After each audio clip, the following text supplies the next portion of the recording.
Hello, Internet. How are you? Happy New Year. I know we're a few weeks late. How is everyone doing? Good. All your mics should be on. We should be able to hear you. Hopefully the internet can hear us. Hopefully the internet can see us. So many windows. So many things. Alrighty. Yeah. That stuff looks good. Okay, cool. All right. Wow. It's been a few weeks, hasn't it? Yeah. Yeah, as I said on the podcast, I missed doing this. I think the break was a little too long. I missed everybody. Everybody in the chat, everybody up on the cast. I missed all y'all. We were gonna be here last week. Unfortunately, I had a friend pass away, so last week got all thrown out of whack because we had the funeral and all that other fun stuff. So we're back here. Got a couple of things to roll through before we dive into our recap and dive back into the battle. Last session ran long, but the battle was still raging. So got a couple of things. Starting the transition to streaming content over on YouTube. Still working on the D&D stream migration. There's a couple of things need to iron out before jumping over. One of those being, how do the tricksters still be able to influence the stream? There's a few features that aren't quite there over on YouTube. However, did make some changes to the trickster options here on Twitch. Adjusted a few things, removed a few things from the channel points, and adjusted the price on bits so that some things aren't as prolific. So it's hopefully that will not be too bad. Also, want to put out that doing a big push for people to support the studio via Patreon, since we're doing content on both Twitch and YouTube. Patrons get a little more exclusive access on things. If you still want to sub via Twitch while we're still putting games up here on Twitch, that's awesome. Keep doing that. Prime subs, regular subs, all the fun. But the Patreon subs is where some more things are going to be interesting. One of those is, if you tuned in on the podcast, I showed off this pretty box, which has got stuff in it. And some people were wondering what's in the box. The box is some giveaways we're going to start doing. One of those would be a set of these doodle dice that somebody came up with. So we'll be giving away some doodle dice. Patron, on the other hand, Patron is going to get one of these boxes. So this is an interesting little puzzle box from the same people who made the doodle dice. And we're going to give that away via Patreon. So if when we hit 100 patrons, we're going to do a giveaway on this box. Patreon has multiple levels to sub at, so you can pick and choose, and that's how we're going to give that. But we'll be doing doodle dice through the D&D streams. Just gonna probably do our first giveaway on that next week. Just have to get some things kind of ironed out. So yeah, Patreon, all that. Also, we have a World Anvil page.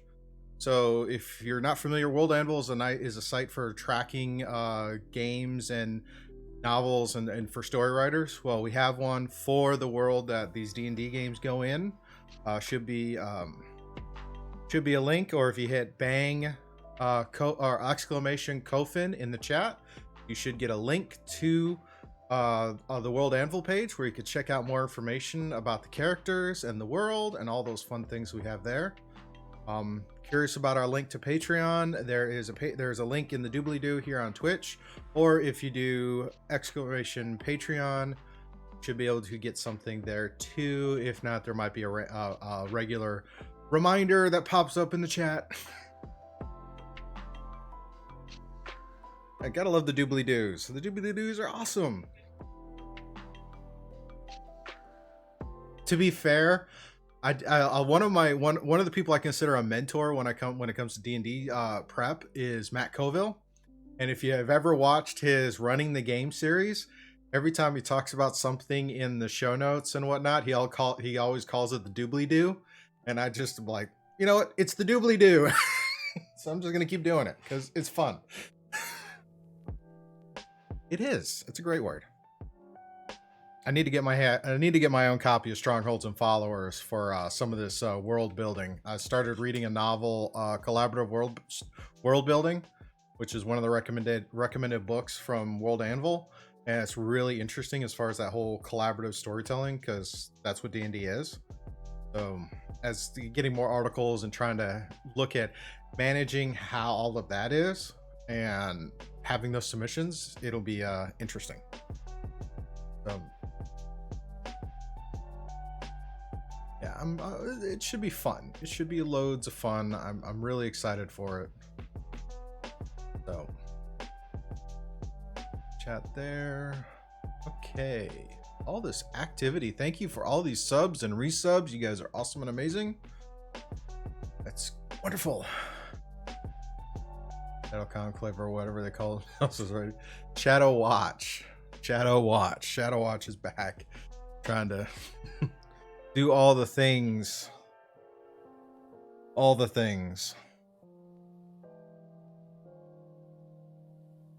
Oh, okay. Well,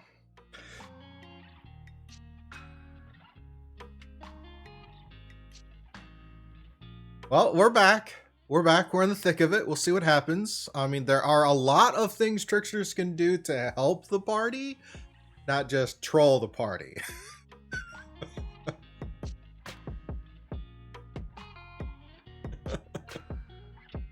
So just saying, there are a lot of other things you can do. So yeah, take a look at the list for bits donation. You can do straight up donation via PayPal, one-time deal if you want that. There's a link in the click. Also, I did make some changes to our merch store. We actually have a Teespring store, which has a bunch of the Shadow Watch or Twilight's Gleaming logo art, as well as the studio logo art, and things like you can actually order masks and other cool things from there if you still want to walk around with the studio logo on a mask or a neck thing. Yeah, it was kind of cool. I even this was a rabbit hole. I was like, they even have legging option. So I spent like 2 hours putting the Shadow Watch logo on a pair of leggings that did not look incredibly inappropriate.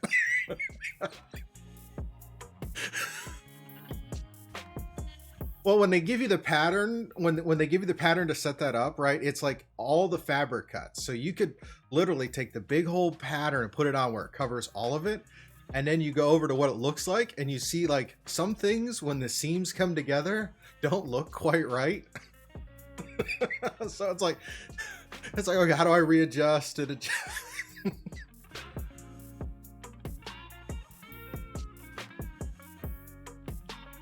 Somebody may want it. I don't know.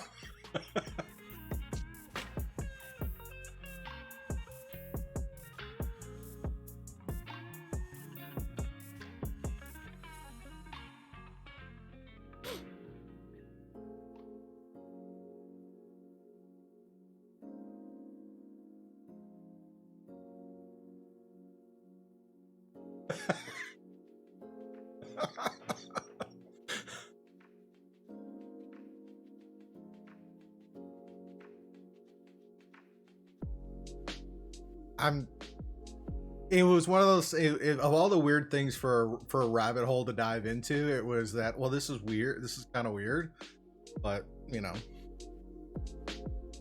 then there's all the other t-shirt options and whatnot. So it's just, I was like, pfft.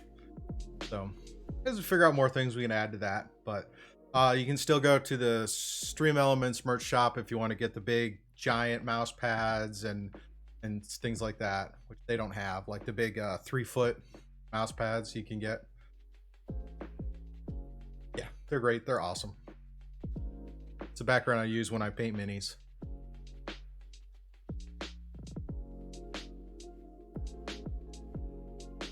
Yeah, your volume seems really low.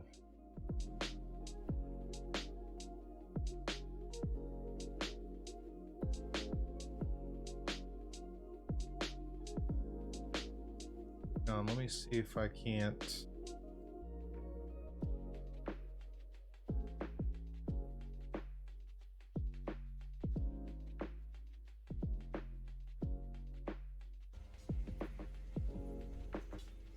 That's not. Dry.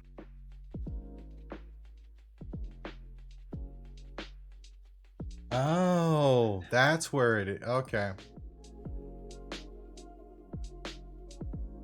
In one sense, there is a silence spell up there. Okay. Yeah. How about now, chat? Can you hear them now?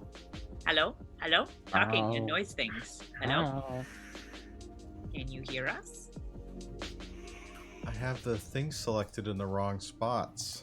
Uh-huh. Ah. Well, Now I'm not struggling to Did hear we anymore. blow out your eardrums now? You No. guys would love to hear what we've been saying about you. Oh, you wouldn't believe the things we've just said. Well, actually, you might. Don't. You know us. Don't. Don't encourage him. He's already ready for wild magic. Don't. I'm ready for wild magic. Oh no, that's right. I've still got See, it. what feels bad is now that whole conversation about leggings from what you guys were saying, they didn't hear, so they just heard my responses. Oh, that's very funny. Let's just say that potentially what stayed between these four screens was probably actually a good thing to stay between these four screens. Probably. Maybe, but at least, hey, we got that worked out. Hey, we haven't streamed a game in like, a month almost. So yeah, bugs, glitches, all the things. A lot like that other Let me channel. flick the We all like to talk about having tech issues. Starting to realize that it's just Twitch. It's just glitchy. It's not a Twitch stream unless something goes Oh. wrong. Thank Wow, you I get so an much, inspiration Shadow right off the Knights. bat. I'm not sure that's the best way to start off this year, folks. You could at least I don't wait for the think you recap to need see that. how messed up we are. I know. Yeah, good point. Some of them may not realize how much trouble we're actually in. Enchant I mean, a player. yeah, to be Wilhelmina fair, gets an enchantment. Yeah, Ket did enchant Will. But, there's some good stuff came through first. Yeah. But the thing is, this is where we now go, yeah, but Hillary's always enchanting. Oh. How sweet. Let's see. Double checking. Enchant Oh, a my. player. Shadow Mains is here. Hey, how you feeling, buddy? I know you've had a rough week. Oh, okay. Wilhelmina, as in the enchant a player, you get a +1 to all of your proficient skill checks for the rest of the stream. Who gave me that? Do you have the botany skill? Huh? Does she have the botany skill? Botany skill. The whole trim the tree, trim the plant, make sure the plant grows properly. Yeah, I Is feel like he it still was a like plant? impersonating a green fly. Who gifted the thingy to me? That would be Mr. Chili as a response to you gifting a sub. Oh, look Aw. at that. That's awesome. Thank you, Mr. Jelly. All right, now I need to cover up the Twitch stream so I don't see the map. There we go. Now I can just see the chat. Yes, because the map is the DM's view of the map, not the player's view. So, No looking. Oh yeah. Now all you're these just giving the game away because we didn't know that. well, now you know. You The didn't know the view I broadcast on the stream is the view that I see, not the view that you see. All I see is things going downhill. Rapidly. Rapidly. Drink coffee, have fun, play games, eat biscuits and gravy. That's what we do on Saturday mornings. Also, kill stuff, don't die. Yeah, the don't die is getting a little tricky right about now. Oh, Dish Pickle's mixing it up a bit. Redeem crates, make a PC. Oh, open DM them, roll, not fancy. PC or For DM roll whatever. for nat 20. Okay. Well, there's 5 of us, so we're gonna roll. We're gonna roll a D10, and if it's a 9 or 10, then it'll be me. And then for the lower numbers, we'll just start with Shad 1 to 2, 3 to 4 for Will, 5 to 6 for Inari, 7 to 8 for Shrag. So 1d10. And it goes to me. It was a 9 on the shiny dice. Right. Right. Sure. So he has inspiration and a nat 20. Excellent. Just kidding. I just kidding. I missed you guys. No, you didn't. Well- You got a Well, nat apparently not, 20. because you're trying to kill us still. I am not Yep. trying to. The world is a deadly and dangerous place. Be careful when you walk out that door. You step on the Yes. road and you'll never know where you wind up. Especially in the Underdark. Can I make a request? Can I just stay the plan for a few turns longer? No. What are you talking about? Now? You have wanna bring me to. back. You still have to roll wild magic every time your turn comes up.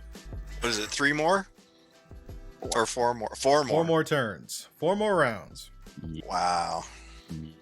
Better get that table up. Yeah.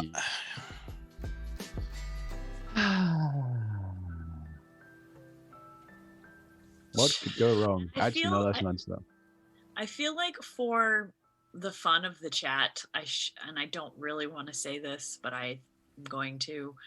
I probably should not use my negating nat 20s ability on nat 20s that are granted from the chat. I feel like that would be kind of a jerk move. Why? If it stops us dying, it's necessary because if we're dead, there ain't no scream. Well, doesn't it technically Will has to see the blow being delivered? And has to be fairly close. Has to be within 30 feet. So yeah, I think I think we pause. I think depending on how the turn goes. Oh yeah. But okay, so I think that's enough shenanigans for working out the kinks for the last 3 weeks, 4 weeks, 5 weeks. How many weeks? Too Too many. many. Get out of my head, Johnny. Well, you know, a couple of community games, nearly killed the party on my last community session. I tried really hard not to. I did. I tried really hard not to. You Really sound so tried really, convincing. really hard. Just like, guys, you should get out of the air. You should go.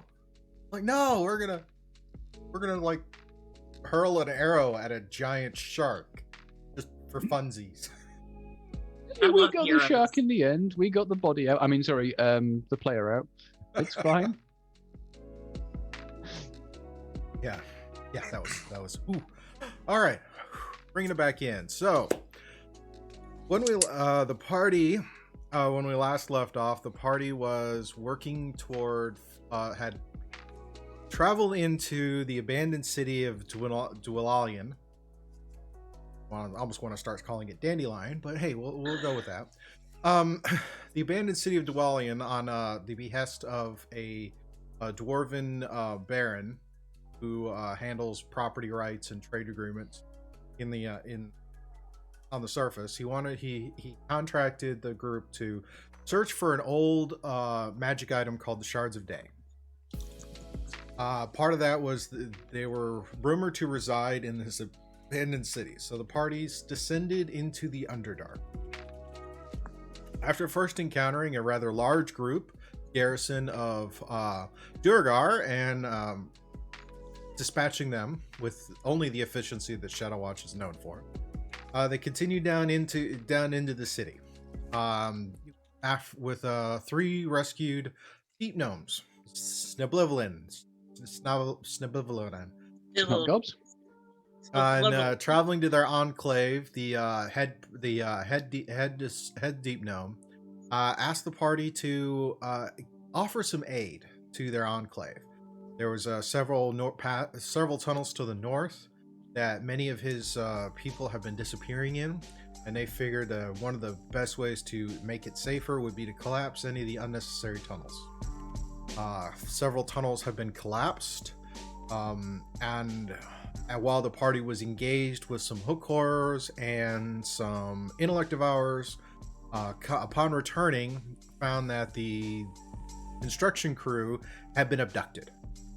A brief chase further down into the tunnels led the party to an area that was completely coated in spider webs and Given the indication that giant spiders had abducted the deep gnomes, the party had entered in.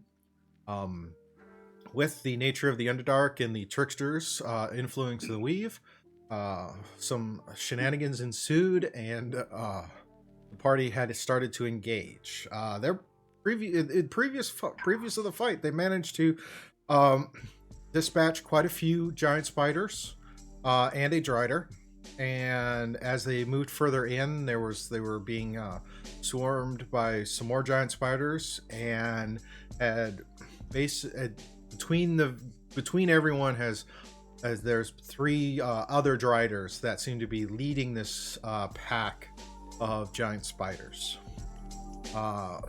As we left off, Shragnaz, who seems to be well in touch with the weave and its wild properties, had inadvertently turned himself into a potted plant on his last turn.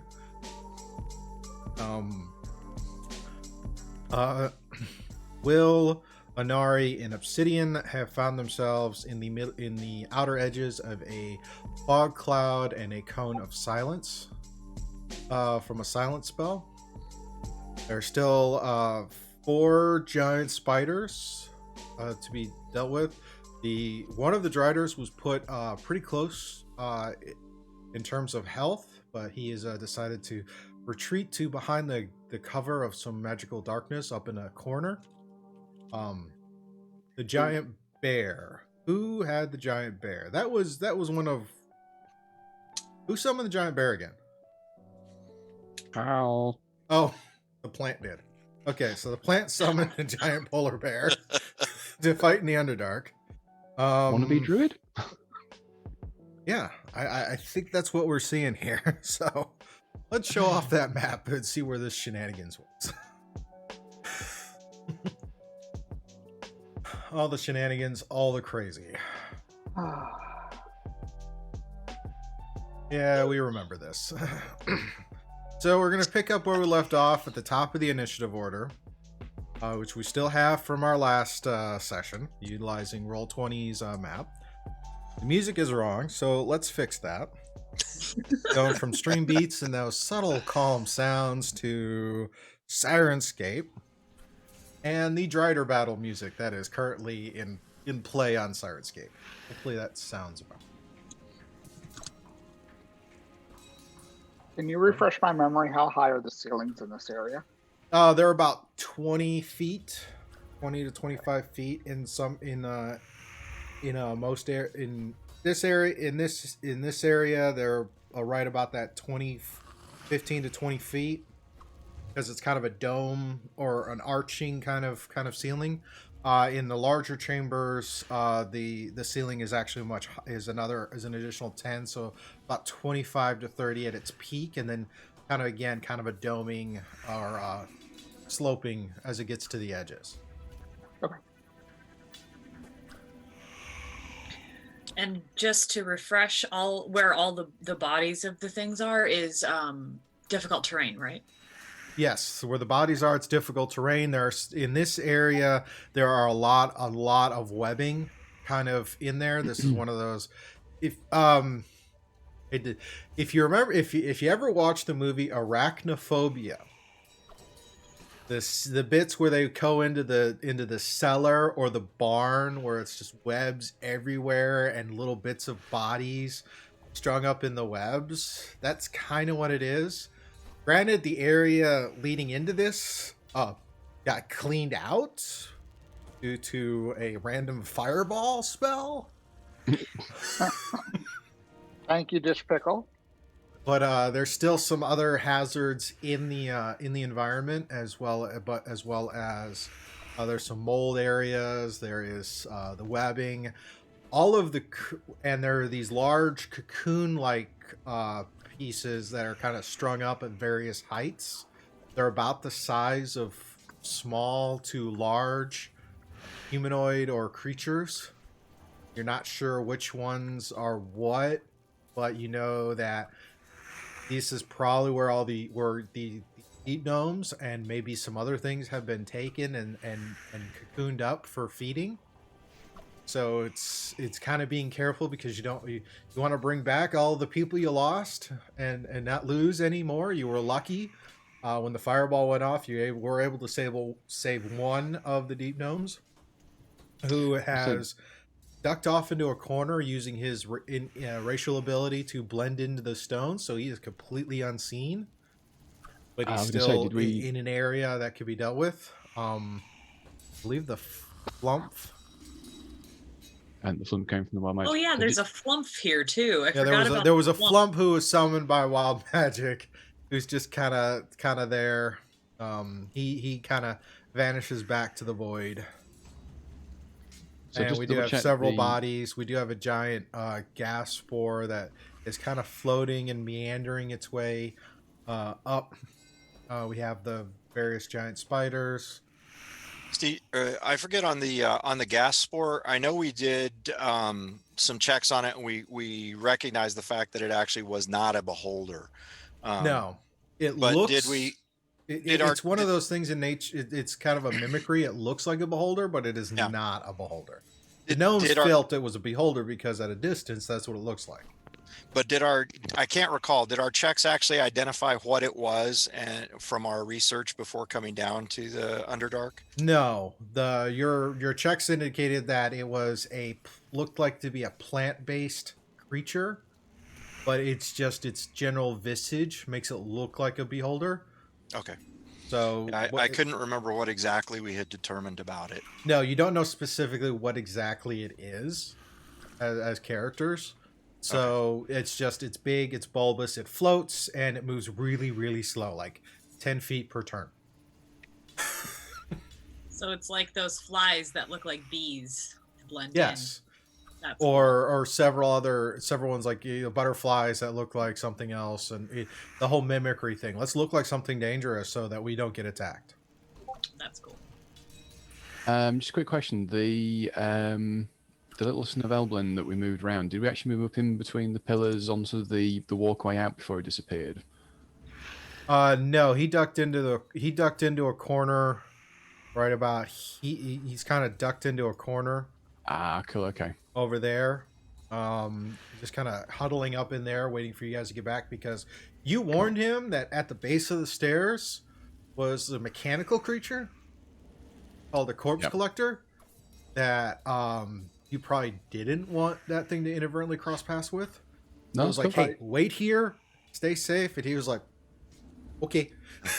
No, it's cool. Just as long as we know where he is, it's all good.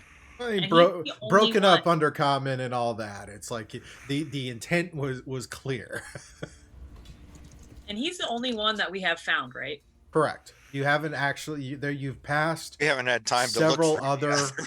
You've passed several other big cocoon bodies, but your focus has been all these giant spiders and the Driders. Okay. Yeah. Carefully clearing out first before we then go burn everything. Yeah. As long as we don't accidentally summon any more furballs. Yeah, that could be bad. That could be bad. Yes. Especially because in the room you're in, there's at least three more of those big cocoon shapes. Okay. Yeah. And Scoop, can you check the chat real quick? Let's see. How many wild magics do I have on file? I don't have any that have not been cast as of yet. And the one above that from TCG. All right. Oh, nice. He is being super not helpful. Showing up in tips. Okay, let me check the other window. All the thing. Hey, we're coming back after a break. The stream's allowed to have the same issues as well. It's probably feeling like a Monday morning. A little bit. A little bit. A little bit. Yeah. Alrighty, so. Except less depressing, much more exciting. Yes. There it is. Oh, right. TG Striker. D10 heal for everybody. Ooh. Thank you. Thank you. Yeah. And right now. A wild magic. Yes. Jill has just dropped. And because of Beacon of Hope, we get the full 10, correct? Yes. Oh. Nice. Yes. Does it have to be used right away, or can I save it? It's typically the healing is right away, unless you're at max healing or as soon as you take damage. Well, I was gonna say I'm just only a couple points short of max, so So technically, per the intent of this, So, you would use it right now. it would use it. All right, very good. I'm on full hit points, so how does that work? You would. So he would wait what till he drops, and then it just kicks in auto. Just take 10 off of the next damage you take. Biscuit and gravy. I love that. All right, I've got that up, so I can check that feed a little more regularly. Thank you for the heal, though. I needed that. Yeah. I'll Thanks. lay down That is appreciated. like 15 hit points now. Oh, there All you the go. I like things. Mr. Chelly's idea. You can get 10 temp hit points. I can go with that. Whatever, you can have it balance. You can have it roll over into temp. That makes sense. Makes it easier to track. Um, I'm sorry. doesn't mean you keep doing it to stack temp hit points. It's just if it pushes you over your max, you Yeah. can take the difference as temp hit points for until you take damage again. Great. Thank you. That works. Righty. So we have the wild magic. We have that. All right, we're doing this. We're doing this. All right. Okay. Oh. Any other questions to try and refresh our memories on what's been going on? Also, I do want to point out that over on the World Anvil, I did open up there's the session, and you could actually put your notes in the session report there to try and track what we see, who we see, how we see, what crazy strategies we tried and failed. Nice. We like that. So trying to utilize more of those things with World Anvil as we continue to grow this out, and figured it's going to be one of those nice perks for certain tiers to be able to get in and see those session reports outside of that. But for right now, it's just get through the motions. I want to encourage that. So yeah, top of the initiative order with Anari.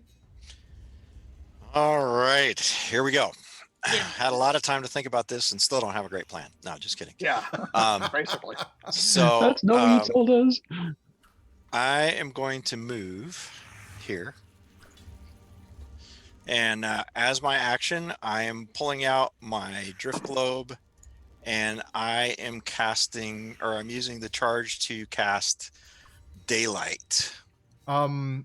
Just a warning: getting around that dead body is going to be difficult terrain, so it's going to cost you. It's going to cost you more. Cost you movement to get across. What's your max movement again? 30.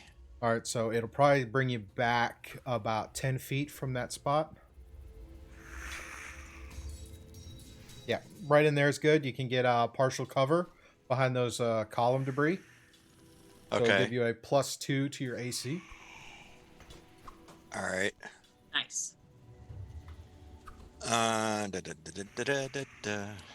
You wanted to take your drift globe out and do what with your drift globe?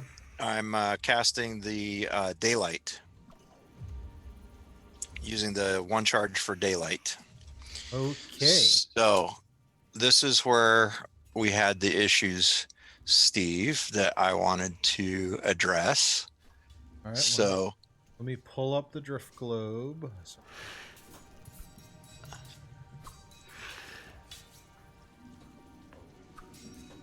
All the tabs, all the things. All the tabs. where's my auras? There we go. That So I'm gonna use blue. All No, right. that's not it. Small sphere of thick glass weighs a pound. If you're within 60 feet of it, you speak its command word and cause it to emanate a light or daylight spell. Once you use the daylight effect, can't be used again until the next dawn. So daylight.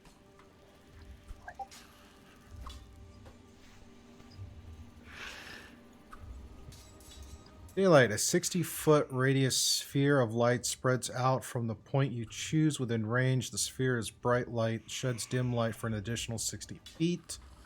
Okay, so what we will do...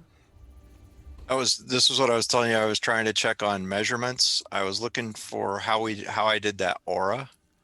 So I was gonna do like a blue coloring Okay. at a 60-foot radius. So you're keeping the globe with you essentially. Yeah, I think. And the daylight, then that's the bright light portion. And then it only lets you do 2, huh? See, actually, I want to go about this differently. I want to do an object. So Okay, that works. I'm gonna come up here. I'm gonna pull up Let from me my undo that. I'm gonna pull up from my large library of cool things for Roll20 and find a torch, because that's essentially what the globe is. Here we go. That works, because then you'll be able to set the light setting on the object itself. Yeah, I that's like right. that. Can you give me control of it? I certainly can. Give me just a moment. No control for you. No, I don't.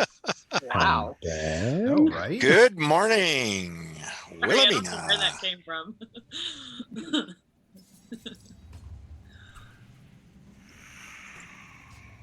Righty. So. All right. There we go. So I want to try to put it right over here. Okay. That'd be good, because the problem with the aura is going to ignore all of the walls and the areas Right. that light isn't going to pass through, making it an item with light range on it. Perfect. Allow it to like go see how it goes around corners and whatnot in terms of what effect it might have, because depending on the light, something that's behind a wall or something, it may not catch it. Perfect. Cool. Yeah, that actually works. So here's the really cool thing about the daylight spell that is kind of why I wanted to use it. It basically is going to dispel that darkness. Oh. Does it? It does. Well, let me rephrase that. Darkness is a 2nd level spell, correct? I'm reading it right now. Darkness spreads from the point you choose, 15-foot sphere. Dark spreads around corners. Creatures with dark vision can't see through it. Non-magical light can't illuminate it.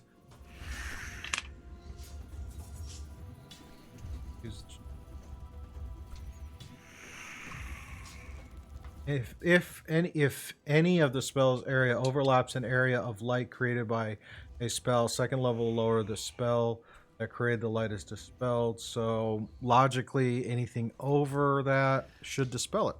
Yeah, Fair because enough. this is the part from the daylight spell. It says if any of this spell's area overlaps with an area of darkness created by a spell of 3rd level or lower, the spell that created the darkness is dispelled. That works. Awesome. So that was my goal in that. Good call. All right, so that reveals the Drider tucked up in the corner. We see. Now, Sneaky giant. that I want to double check something with you here. Okay. Because I'm using the drift globe, would that take the interaction with an object, or is that going to take an action? I'm gonna go with that's probably gonna take an action. Okay. It takes an action to activate it. Okay. So then that will be my turn, because I'll only have the one action. Alrighty. Since there was a wild magic on deck when that was cast, because that's the magical item that affects, so it'd be a wild magic that happens on that device because spell was cast. And I was going to have a question about that too. Wild magic doesn't affect magical items, does it? It's only cast spells. No, technically it wouldn't, because it's an item. We haven't run it on other items that have cast spells if there was a wild magic. So yeah, it'll just be a person casting it, not an object casting it. That works. So the object is good. The wild magic is still available for the next spell cap. Oh, goody. Okay, so that was your action. Spell is cast. Okay. So that was my turn. Thank you all. Darn 100 bits Yeah, are cheered. long time no D&D. I'm sorry, I can't hear you, Hillary. Oh, sorry. I was kind of just talking to myself. I'm just trying to refresh all of my... Memory? Yeah, there's so many things. Yep, so many things, so many things. Alrighty, so that was Anari. That brings us to Obsidian. Okay, so I'm on my broom, thank God. So I would like to move to this spot because this is outside of the fog and outside of the silence. Okay.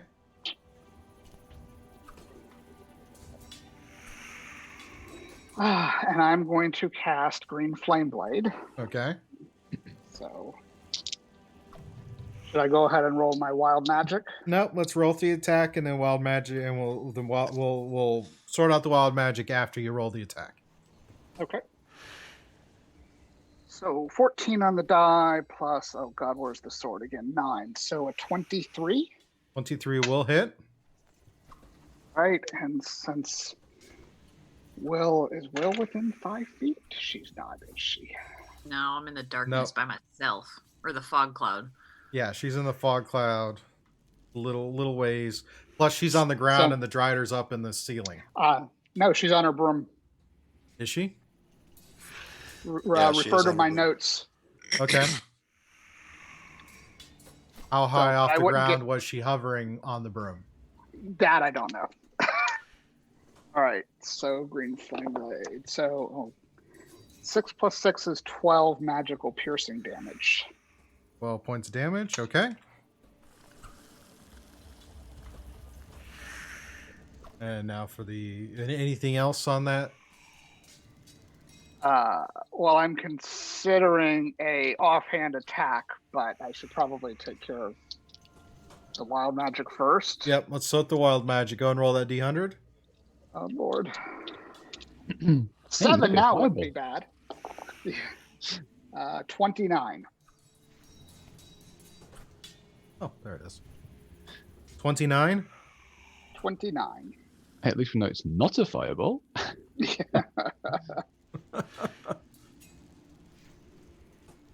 You teleport up to 60 feet to an unoccupied space of your choice that you can see.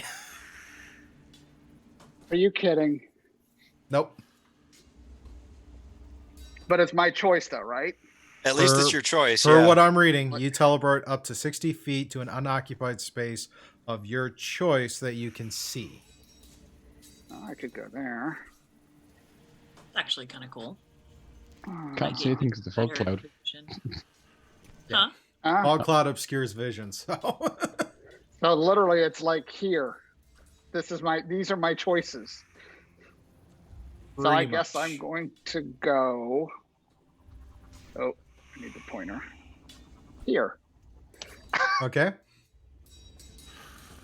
Now you can resolve that second attack. Exactly. Really confused the Drider. Like, poke. What? Poke. What? Basically. All right. Short sword. 12 plus 7 is 19. 19 just hits. Ooh. For 4 more points of regular piercing damage. This one's not magical. Alright. And that is going to be my turn. That is going to be your turn. Shragnes, you are no longer a potted plant. So you come from the potted plant, you reappear, and now roll that wild magic. Well, actually, no, I'm not going to say that because we just know. Spook it. Ooh, interesting. 75. 75, you say? I'm not sure if we've had that one before. I've lost track. We've rolled it so many times. We should have almost the whole table mapped out by now. We've rolled it enough times. Not quite. There are a few you haven't run in because I remember we haven't had a good giggle about some of these. But here's one we might have a good giggle about. Uh-oh. You glow with a bright light in a 30-foot radius for the next minute. Any creature that ends its turn within 5 feet of you is blinded until the end of its next turn. Oh my. Oh my god. How many effects do we have on this wild magic table? So many. I'm just absolutely bamboozled by the fact that out of so many negative effects, I have rolled this I have had now twice where it's been going off every turn. And so far, I mean, don't want to You're gonna jinx it. Yeah, I'm not going to say any more, but I'm just amazed. Just don't come near us so that we're blinded. Exactly. Yeah, I'm on the Simply ground. Since improbable. all you people up on the ceiling, it's all fine. So what I've done is I've put a 30-foot brightness on you. I'll bring a little 5-foot aura. So there should be a 30-foot brightness on you, and then there's a 5-foot aura. So it's for mine to remember, any creature that ends within 5 feet is blinded. That's awesome. Oh So basically, I blip out as a plant pot, and I return in a blaze of glory. Yep, pretty much. That's Shrag. Full-on Phoenix moment right there. Oh wow. In which case then, Shrug light. I am going to struggle to see anything because of the mist and the fog. But I can now see that Drider, which is useful. So I'm going to take a 5-foot step south. Okay. And let's see what we can do. Because I've not planned too much out because I wasn't quite sure quite where I was going to be as to what I was going to be able to do. That's fair. That's totally fair. It's hard to plan when you don't know what you are. Yeah, I'm a plant. Let's chuck it a firebolt. Might as do some damage with that. Chuck it a firebolt. So that's going to be a 21 to hit. That's a 14 plus 7. That will hit. And that is going to be... Oh, you let me down, dice. 5 points of fire damage.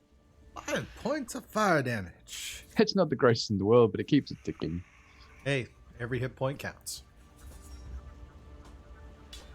And I just double check. We don't have any other wild magics now, do we? Can we roll again? No, there's not a pending wild magic. Let's see. I don't think I can do anything with my bonus actions this turn.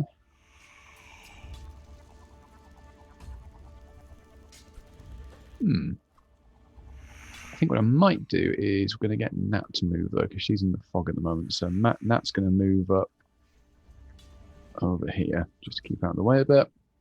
Oh, and I've got the bear as well. Excellent. Actually, the bear's quite liking it in the fog because it's a bit more protected there, but it is going to attack that spider just in front of it. So, and this might be the last thing it gets to do because it's not looking good. So 2 attacks plus 7 to hit, so that's going to be a bite.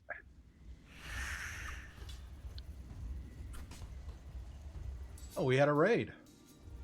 Yeah. Ooh. And that's going to be a 12 to hit that spider in front.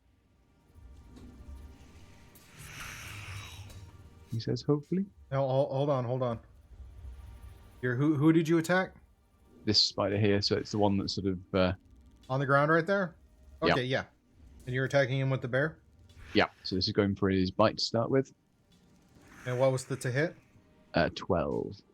Does not hit. So claws for its second attack. It's going to be a 13 to hit. Nope. 13 does not hit. You let me down there. Yeah. Let's see. It's a little bit exposed there. It's going to take a 5-foot step back. Good going. Just on the off chance it might actually survive this round. And that is me done for this turn. Alrighty. FYI, Anari gets an inspiration from Dish Pickle. Thank you, Dish Pickle. Thank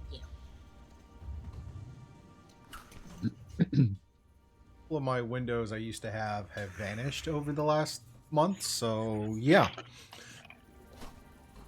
Part of that thing flipping from YouTube to Twitch in terms of like the stream elements, it's like in OBS all the windows kind of go all kinds of wonky. So I'm just making the best I can with what I can. So yeah. And we had a 100-bit donation from Barf, but I just wanted to make sure he didn't want to use that for a player inspiration die. Or I can just roll it at random, whichever, but we'll get to that when we get to that. Alrighty, so that was Shraggy. Now for Will, what would you like to do? Well, I has a question first. Okay. I just kind of flew in a direction into a fog cloud, knowing that I heard sounds of battle that direction. Yes. So, not entirely sure what I would do. Do I know that Drider is there? Give me a perception check. Okay. I get to do those at advantage. That's a 22. 22. Okay. You know that someone flew by you and attacked. I don't know. I guess at this point, maybe you could tell, just the I just know it. You could probably tell from the smell as the darting by that it was probably Obsidian. So It's that natural kind of. You guys spend enough time around each other that it's the. I know when this person's nearby by those telltale signs. Whether he smells like lilac and gooseberry or he smells like something else, I have no idea. we can work that out on another day at another time. He uses Old Spice deodorant or whatever. There we go. He smells like his catnip stash that he thinks we don't know about. There you see. There you go. But do I know that Drider is there? Yeah, but he wouldn't have just darted by without a reason. So. Okay. I'll save you from having to roll an insight check on that. But he darted by. He's now kind of up behind you. You know that there is even with the fog, there is a bright light to the south of you. Not sure what that is. You can hear a bear swiping at what sounds like a spider. Ahead of you, and to the little bit to the north, a little bit to the left, in that direction. Behind you, off your left side is where where you have a pretty good idea where Obsidian is at, but you're not sure about the whole pop and him appearing in a different spot. But okay. You hear something had grown. There's a bit of a flash from the firebolt that Shrag hit. So you have an idea that behind you, or if you're looking north to the left of you, there's something there up that you could try to attack. Okay. So knowing that I just flew by, so I just go flying into the room and I'm like, wait, something's happening over there. So I just like turn around and fly back out of the fog cloud, and I guess I would probably run right into Obsidian. Quite possibly. The other thing you notice is actually, you couldn't hear inside the cloud, so you couldn't hear the bear. Okay. You couldn't hear the Drider being hit. You could see the light flashes because you noticed that not only were you in this fog cloud, but it's the fact that there's no sound. Okay, so I know there's also silence here. Okay, yeah, I don't like that. So I'm going to turn right back around, crash into Obsidian. Oh, sorry. And then can I occupy the square next to him and still attack the Drider to the left of him? Yeah, you could be right up next to him. We'll say for, it's in that crushed little spot. Okay, so then I am going to. I see the Drider there, and as I fly by on my broom, I just put my hand out and touch it, and I'm going to cast Inflict Wounds at 2nd level. Ooh. All right. Move you over. That way you're right on that line, and you're going to do Inflict Wounds. Okay, is there a save for that? No, it's a roll to hit. Do I have inspiration right now? Did I give you No, I'm not seeing it on my list for No? now. Okay. I'm Well, checking all the activity feeds. Wanted to make sure. I don't see an inspiration for you. Okay, that's gonna miss then. I rolled a 4 plus 8, so that's a 12 to hit. 12 does not hit. Son of a gun. Oh, Barf Battlebrain is saying to give the inspiration they just put into me. All right, so now you have inspiration. So roll a d4 and you can add that to there, because his thing came in a while back. I rolled a 4, so that makes it a 16. Unfortunately, no. Son of a gun. Nope. Okay. Son of a biscuits and gravy, Yeah, right. or maybe biscuit without the gravy. That's right. Well, that was a super great turn. So then I am just going to use my... I can't do that. Yep, that's my turn. Cool. Glad I'm here to help, guys. Alrighty then. Hard Okay. fail. It's fine. Currently, at this moment in time, actually, that fog cloud and stuff happening in there is actually protecting some of the rest of the Driders. Yeah. So if we just focus on this one for the moment, I mean, I think we're going to be a little more focused on this one now and get it down. But ultimately, we need to try and push that top corner, try and clear out this area. I know we've got the orb floating around, but it's not attacked yet, so we need to just keep away from it. But yeah, I don't think the bear's nest is going to last this round, so let's just keep tight. Can I yell something as my bonus action? You did, you old son of a biscuit. I'll give you a free action as long as it's not like a monologue. No, I just want to yell out to Shrag. The crystals might be helpful. I think you're next to one. I don't know, but something tells me they might be significant. And that's my turn. Okie dokie. Dang it. Thank you, Dish Pickle, for more bits. Thank you. And another wild magic. Ah, crap.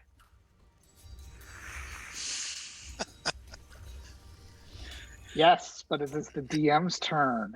Oh. Oh. Yes, good point, Dishpickle. That could be bad or good. Come on, cast a it. spell. Really? Be anybody.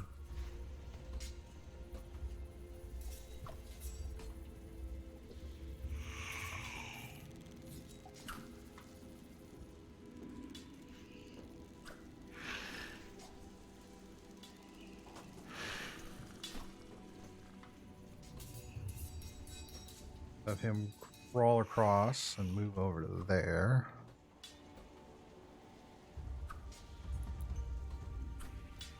Okay, so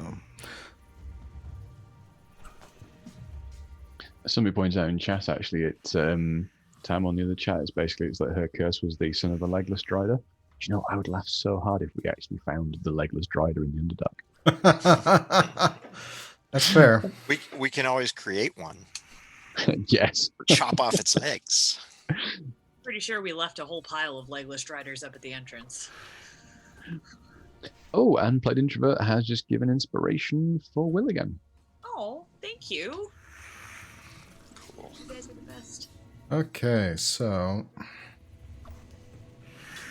this one's gonna move up, crawl across the ceiling in the fog cloud, and it can smell the bear. They can't see the bear per se. No.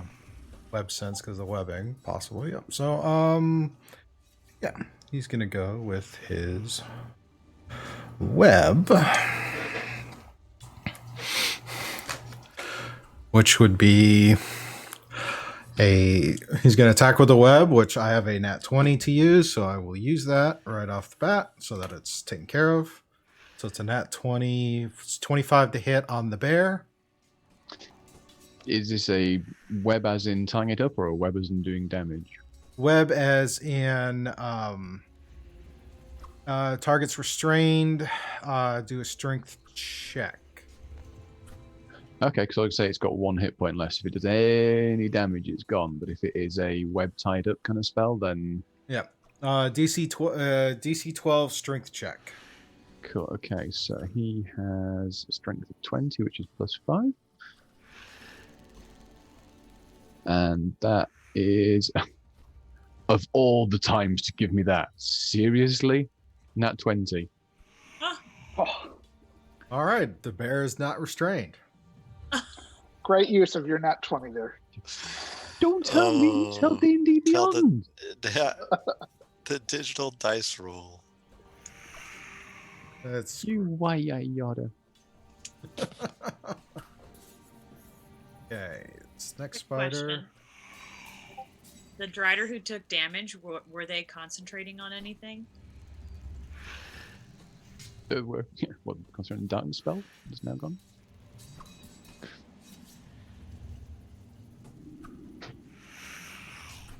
Oh.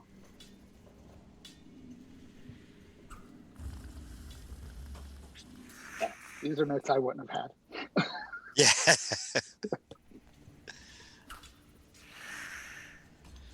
Ooh, maybe a spell might drop. Notes on everything, Chad. Come on. You're a notes. Not on his. He doesn't tell me who's casting stuff. I almost said a bad word. The fog cloud dissipates. Sweet. Nice. No! Fog cloud is protecting us. Yeah. It's protecting the bear. That was about it.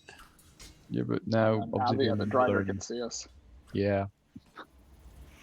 This guy's right there. He's still within range. He's going to try the web on the bear. Nope. Does not hit with the web. He's on AC 12. He's not that high. It's unless you've rolled really badly, but he's on AC. Really badly. He's Okay. He's all gummed up on the webbing. He's not going to be able to recharge his webbing for the rest of the round.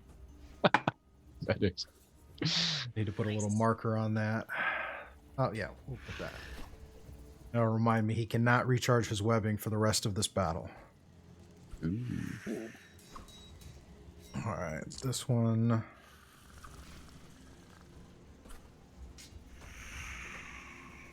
This one's just going to walk over, and he's going to bite at the bear. Poor bear.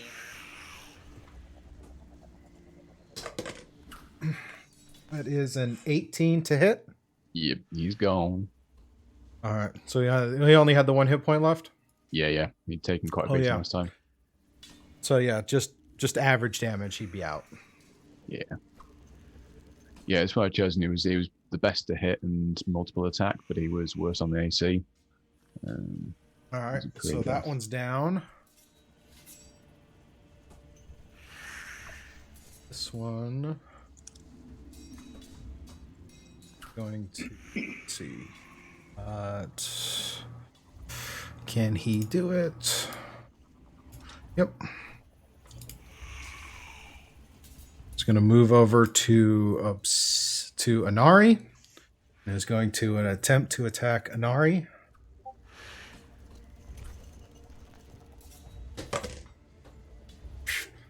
Yeah, that's not happening. That would be a 13 to hit. Yeah, no. Alrighty. That die is going to go. Has he just been put in jail? Yes. Dice jail.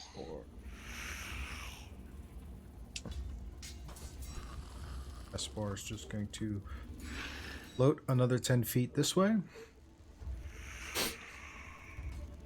Which brings us to this dude.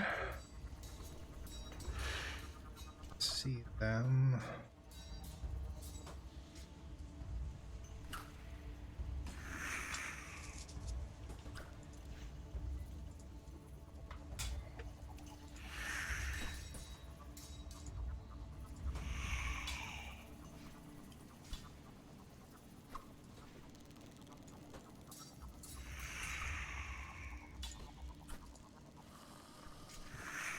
Okay. So yeah, I'll have the wild magic. Nope, no, wait. Not enough range. Nope, not enough range.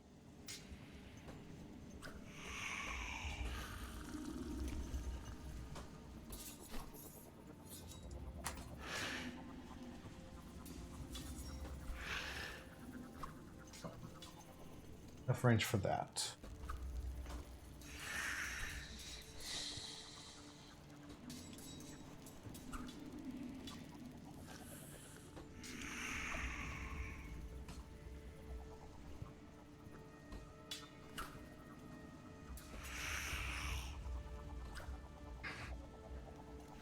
He's just going to move.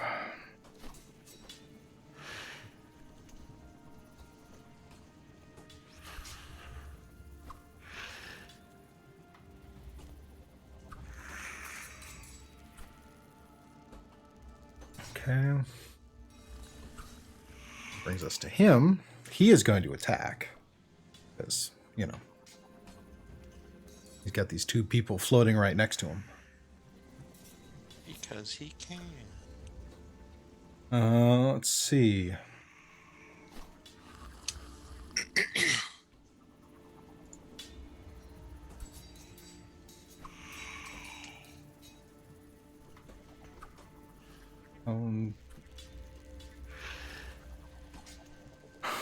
Let's see. Eeny, meeny, miny, mo.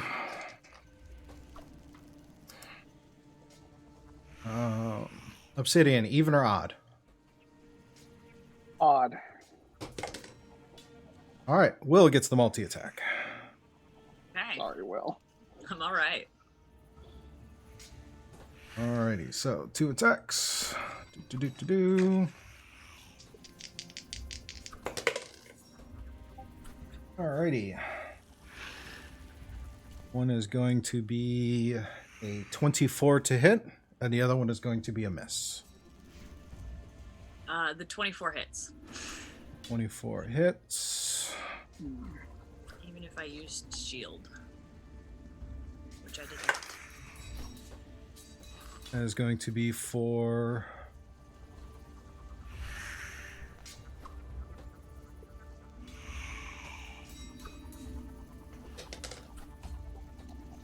Yeah, that's going to be for 4 points of slashing damage as he grips his sword with 2 hands.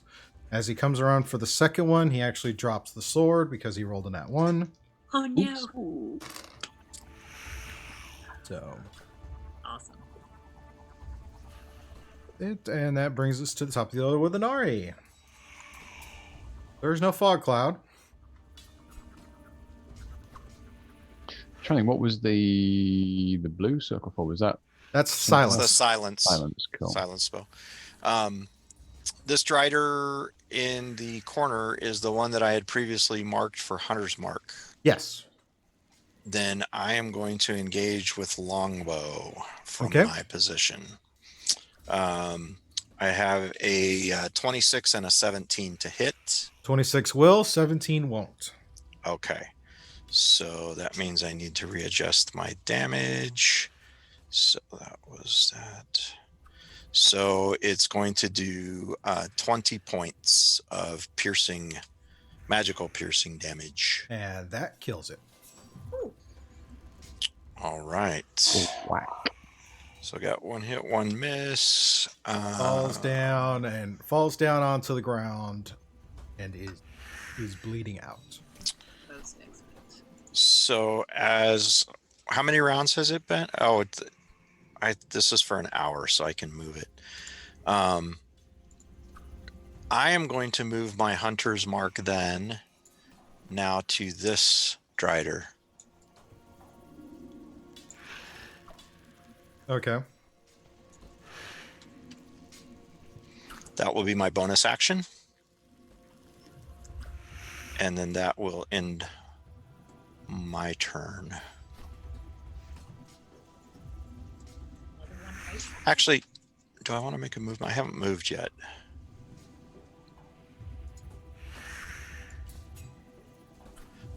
This is still difficult terrain? Yes. So I'd only be able to go 15 feet? It'll cost you, once you get past the rubble, like once you get here, It's regular movement again, but for these two spaces, it would be double movement. So 10 feet. It'll cost you 10 feet to move. 10 feet to move out. So into 10 that out, and then I can do 20 more, right? For 30 movement. Yeah. Actually, I think I'll go right here, just to kind of get with Shrag and Will. Or not Shrag, sorry, Obsidian and Will. All right. And then that, well, of course, Drift Globe comes with. Should have control of it. There you go. That will be my turn then. Okie dokie. Obsidian, you're up. Right. Question for you. So the spider that is on the ceiling and the spider that is on the ground, can I fly under or over them without incurring an opportunity attack?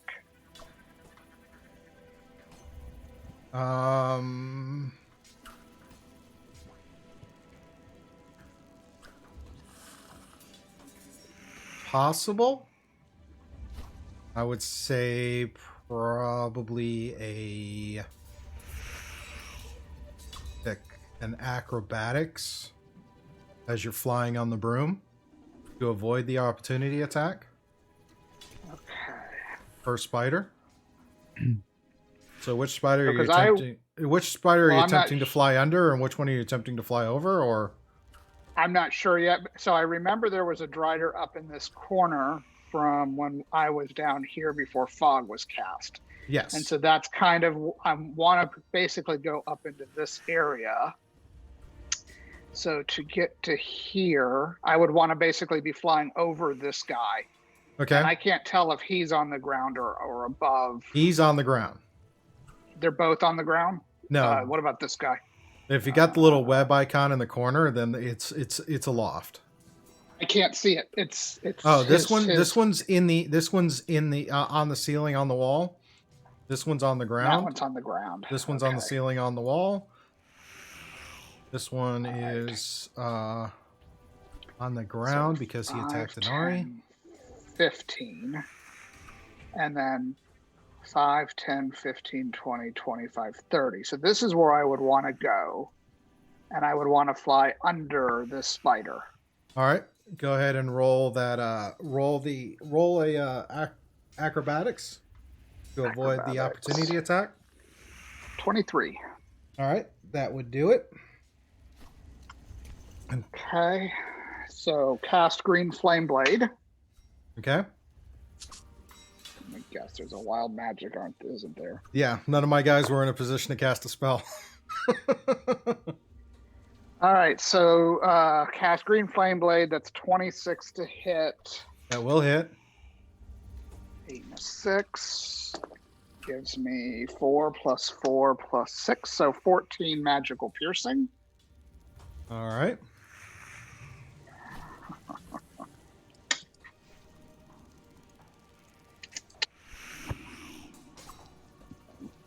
God, that is an 85.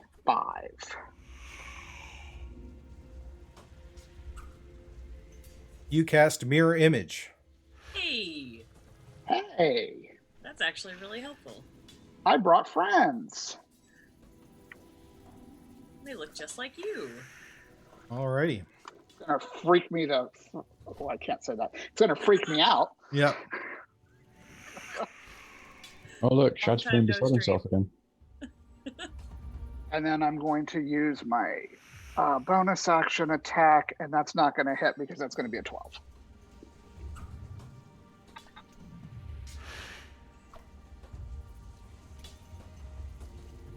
All right, let's see. And I'm assuming a 12 doesn't hit this guy. No. Okay. And that will end my turn. Alrighty. So it was just the 14 points of damage, and then the spell went off, and the second hit wasn't high enough to hit him. So am I tracking? Make sure I heard all that. Yep. Okie dokie. Shragnas, you're up. Okie dokie. Let's see. I can see a spider. I can't see an awful lot else. I think I'm going to try and take advantage of the cover, and I'm going to move across the water to here. We're going to get Nat to shift across to here to see what she can see. Actually, I'd ping you message, Scoop. I'm just thinking now it might be useful. She's got 60-foot dark vision and sheds light in a 5-foot or 10-foot radius, I think it is. So she, technically speaking, would be able to see around that corner a bit. What kind of light does she shed? She does, bear 2 momentos. It's dim light within 10 foot. All right. And she has dark vision, 60 feet? Yep, that's the one. Yeah. I think now we've got the option of these objects. Makes life so much easier. It's great. Cool. Okay, so she can see up there. See that? Right, so there's one up there, one there. Right. Okie dokie. Shrag's going to get let rip at that spider to the south of the party, then that's diagonally down. Let's go with a firebolt. Now we know what's happening. Which spider are you attacking? This one? This one here, yeah. Okay. Get that corner tidied out. Let's try and keep it pulled through. So we're going to do a firebolt. That's 11. That's 18 to hit. 18 does hit. Roll damage. And that's an 8 and a 7. That's 15 points of fire damage. Alrighty. Good solid hit. And that is him done. Oh, no, it isn't. No. We have another 3 of these to go. Oh, that's right. You have a wild magic you got to roll. Oh, right. Oh. We know a 7's a fireball. I think we assumed an 8 was a fireball. Yes, it is. What does a 9 do? A 9. At least you missed the fireballs this time. You cast magic missile at 5th level. Oh.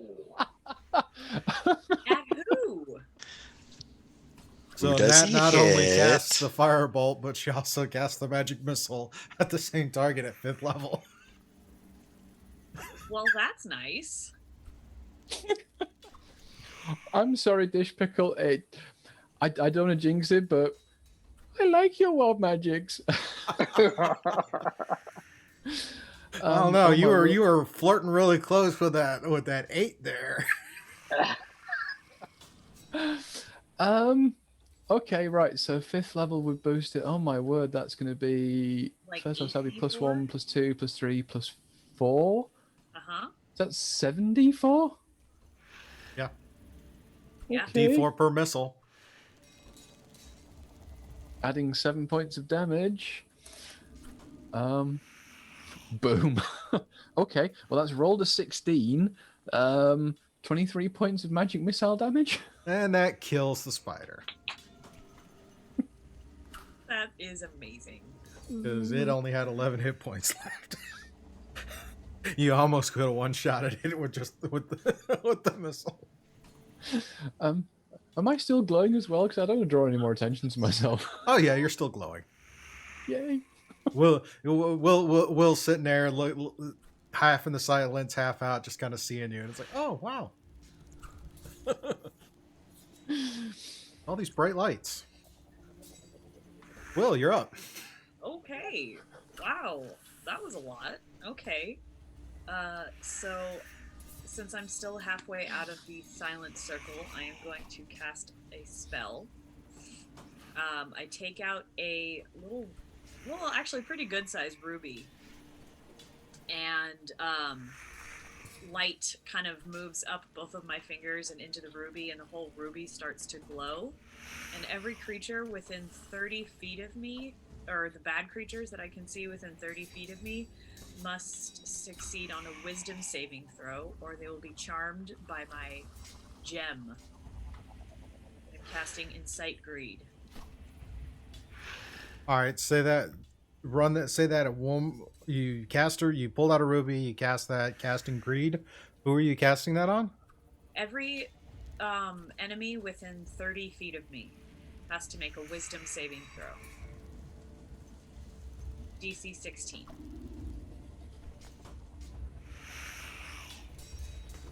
Okay, so that Sorry, affects every enemy within 30 feet of me that can see me. That is the 3 spiders.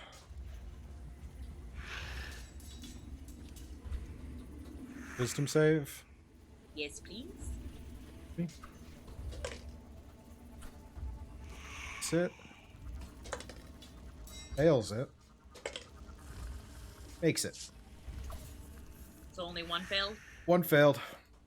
Okay, so that one is now charmed by me. And it has to use its turn to move harmlessly towards me. And I'll yell out, "Don't hurt this one. It won't attack us as long as we don't attack it." Which this will put down my aura, my beacon of hope. Yes. I was hoping more of them would get it, but yeah, it can't move or do anything. It's just going to be staring at the gem. And it can make a wisdom saving throw at the end of its turn. Okie dokie. But it has to move towards you. Yep. Okay. While charmed in this way, a creature can do nothing but use its movement to approach you in a safe manner. Fair enough. Man, that would have been cool if it got more of them. Alrighty. Up here.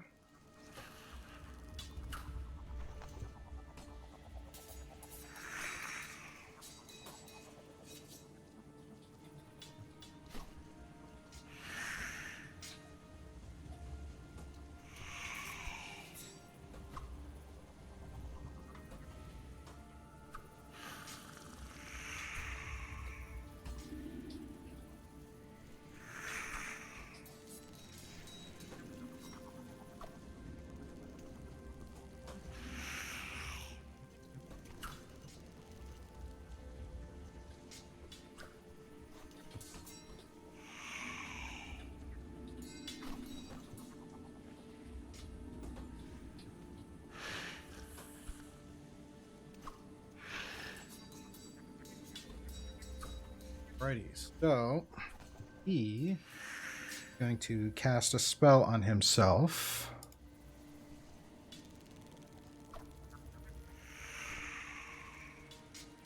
Let's see what's a good one for this. Use that. He's going to cast haste on himself, which increases his AC by 2.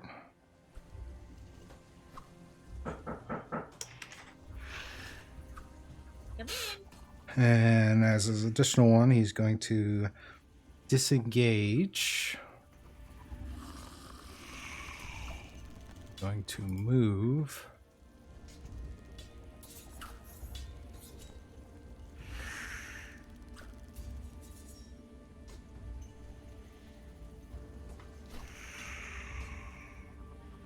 What's he disengaging from? Oh, you're up there with him. Oh, you're next to him. Okay. Actually, no, he's not going to disengage. He's just going to attack. So hold on just a moment.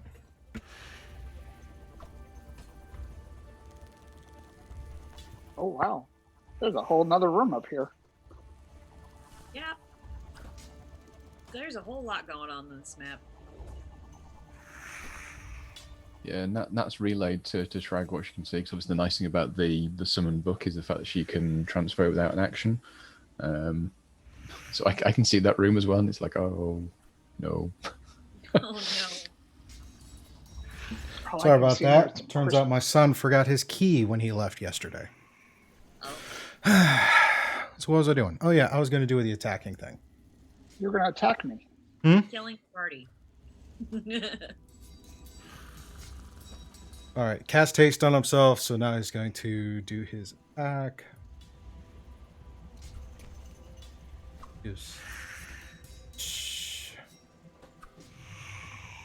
Alrighty. So yeah.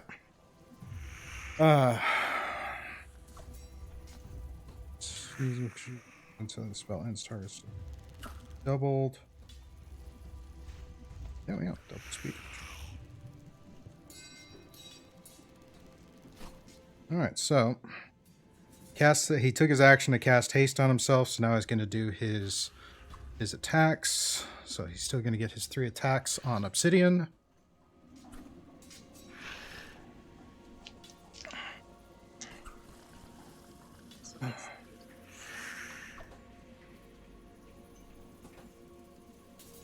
3 attacks. Here we go. The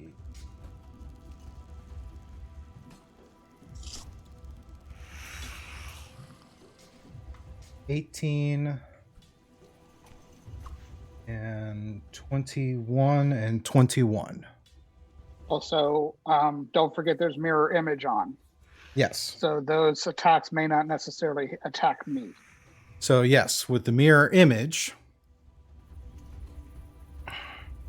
you have 3 duplicates. You must roll a 6 or higher to change the attack's target to a duplicate. With 2 duplicates, you must roll an 8 or higher. With 1 duplicate, 11 or higher. So for the first attack, 2. So no, it hits you. Second attack. Okay. So I still have 3 duplicates. Yep. Another 2. Third one. 13. All right. So 2 attacks hit you. 1 attack hits a duplicate. You're now down to 2 duplicates, and you can take 2 of the attacks. Okie dokie. Yeah, my AC is 18, and I know you, first one was meets it, beats it. Yeah. So move 1 duplicate. We have 2 duplicates left. 2 of the hits strike. See. Both handed.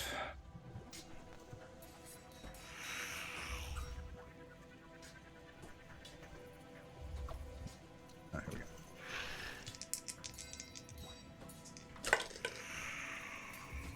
Alrighty, that is 10 points on the first hit. Oh no. 13 points on the first hit, 7 points on the second hit, and Constitution saving throws on both of them. Because the draw poison. Yes. Let's see. The first one's a 23. The second one's a 15.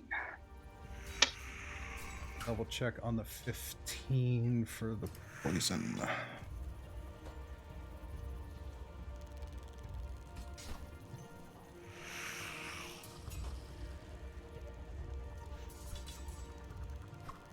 I had all these great notes, and I lost all these funny things. Okay. All right. Both of them succeed on the con saving throw. So is there still half damage? No. Okay.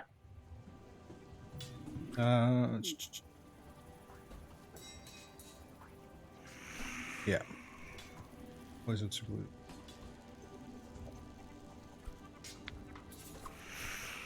Bear with me just a moment.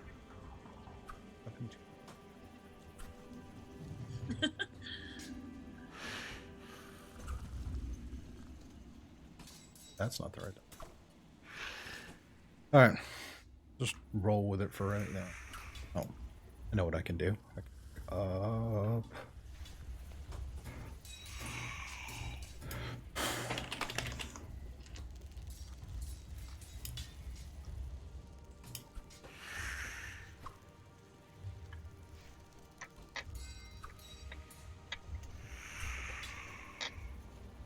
Yeah, it doesn't say you still take half damage for the poison. Okay. All right, so yeah. All right, so save on both the poison. That was 13 and 7, so 18 points of... No, 13 and 20. 7. It's 20 points of slashing damage from the both attacks. Yeah, got it. Sweet. Okay. Ba-ba-ba-ba-ba-ba. Alrighty, so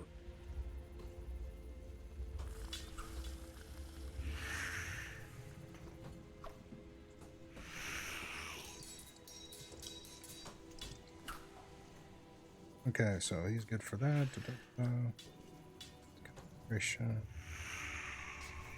Alrighty, so next up, this giant spider.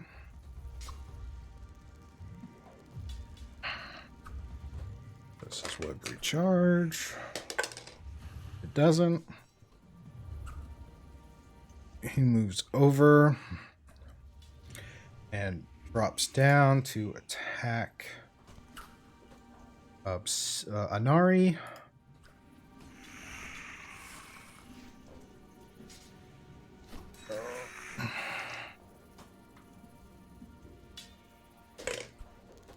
That is a 12 to hit.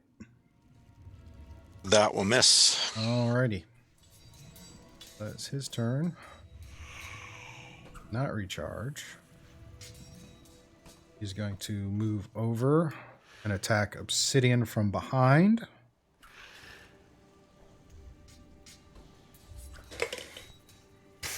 Nope. Loses his grip and falls to the ground.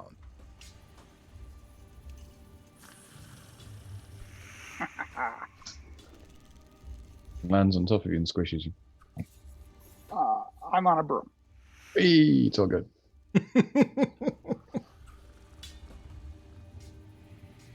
This one who's charmed.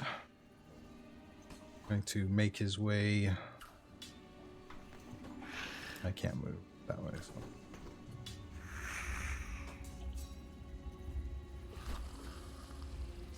Gonna move down and around so he can get around this other spider and make his way toward Will.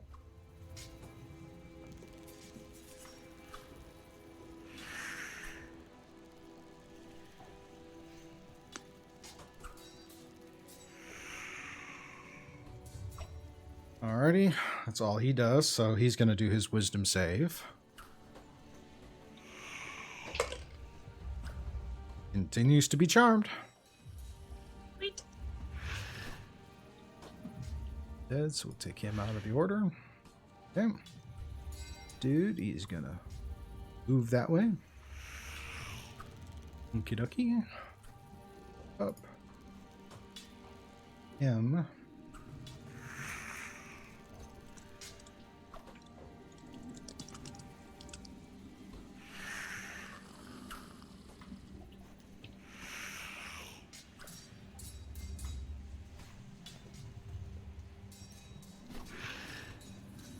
Slightly. And he is going to attack with his bow. 3 attacks on Obsidian. Let's see.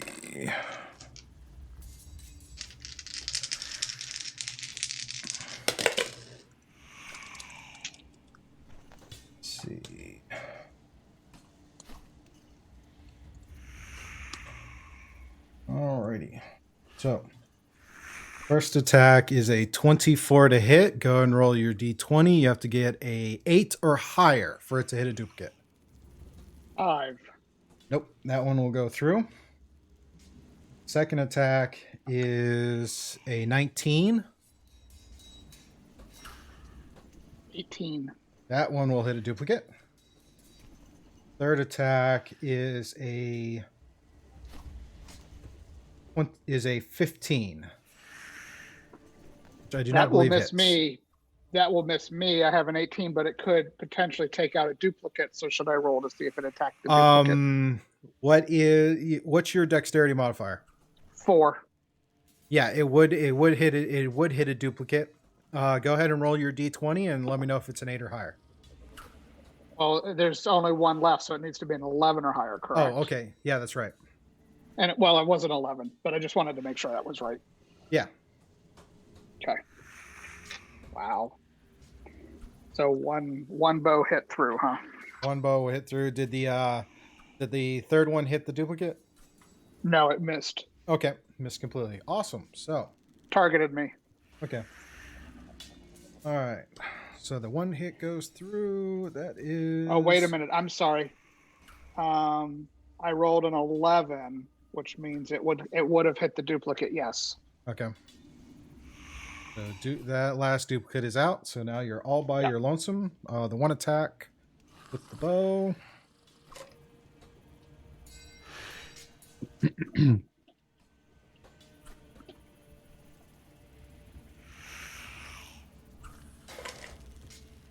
So that is 9 points of piercing damage, and I need you to make the Constitution saving throw. Oh, that's going to be a fail. That's a 9. Yeah, that is that's a big fail. That's a big fail. You got a 9. You got a 9 on it. Yep.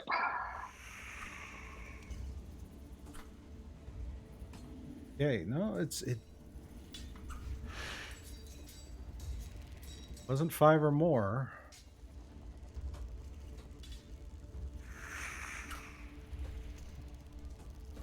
Cross-reference, right? Yeah, it wasn't 5 or more. So you don't go unconscious, but you are now poisoned for the next hour. Okay. And you take an additional 4 points of poison damage from that. Okay. Oh, disadvantage on attack rolls and ability checks. Bad.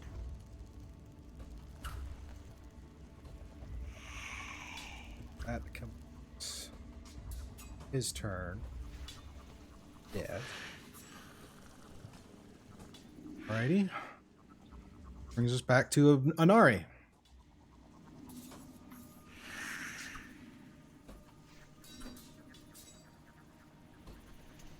So I am going to try to move then to engage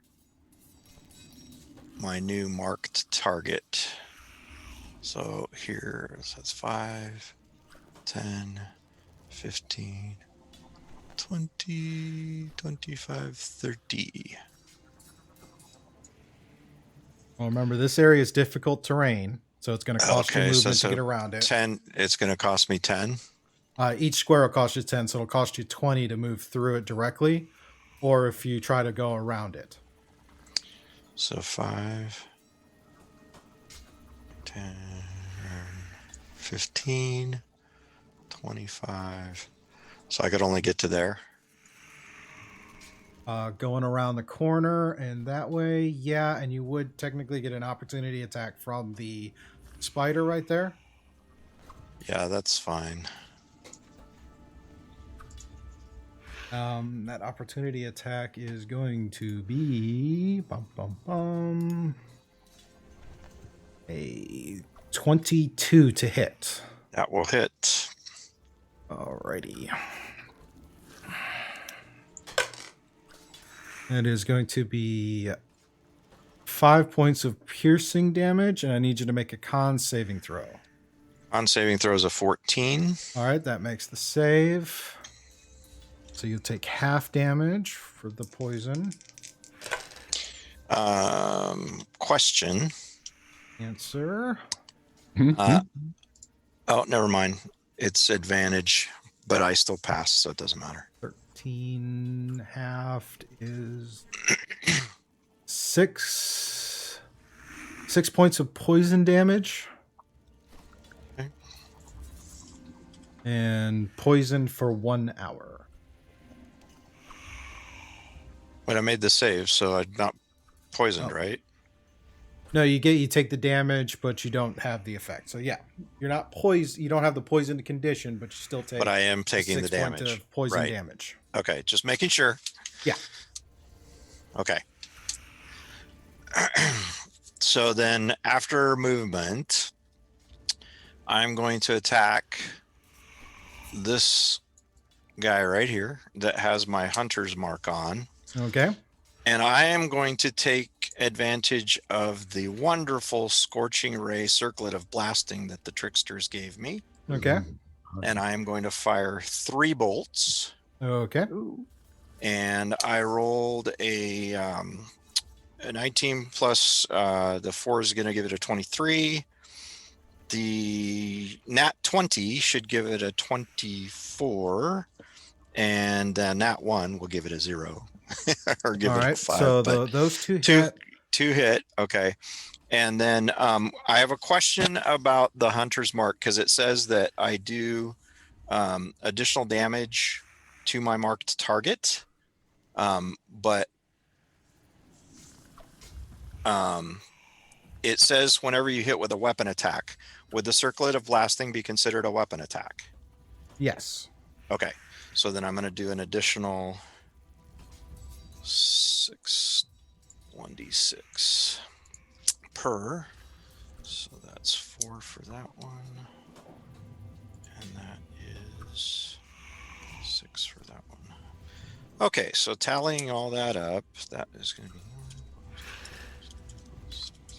36 points of damage for the All right. 2 scorching ray bolts. Okay. One more thing I need to point out is where you're positioned is actually heavy webbing. So if you're going to move into there, I need you to make a strength saving throw in that. Okay. Into each of those for 3 strength saving throws. 3. Because you get looks. I'm seeing 3 squares. Okay, so 13. That is going to be a 26. And a 14. So 13, 14, 26.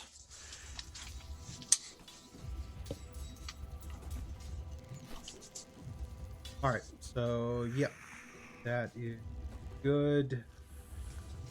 Make all 3 of those. So, yeah. All right. So, 36 points of damage to the Drider. Okay. And then as a bonus action, I'm going to use my Harness Divine Power, and I'm going to expend 1 use of my Channel Divinity to regain a first level spell slot. All righty. And that will end my turn. Okay.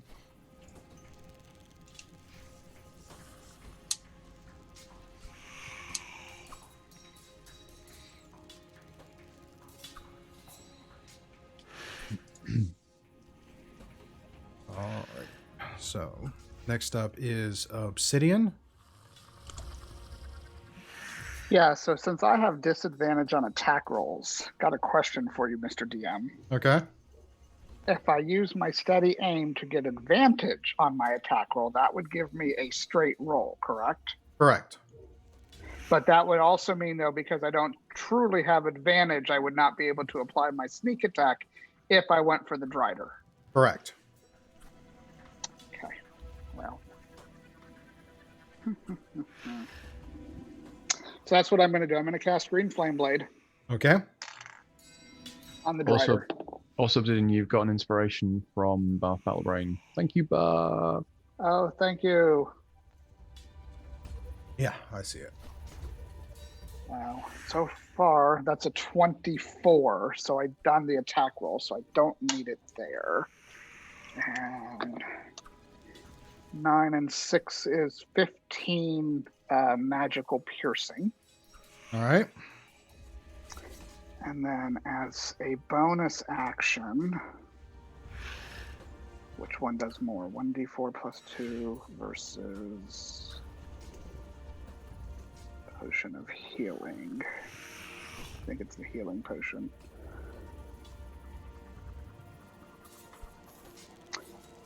Healing potion. So I'm going to use my bonus action to drink down a potion of healing.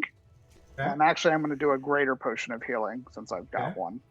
Yeah, and you have to roll your healing because I dropped my beacon. Okay, that was going to be my next question, which is a 4d4 plus 4. God, I didn't know I had that many d4s.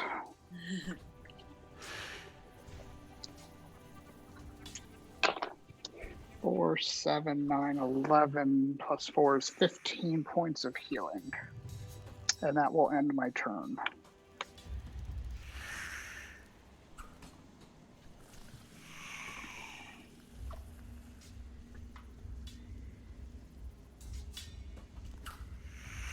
Ah.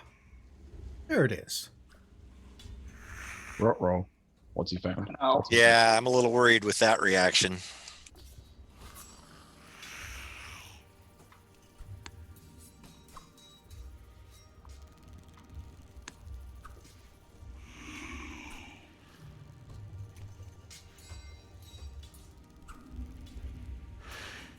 Okay, yeah.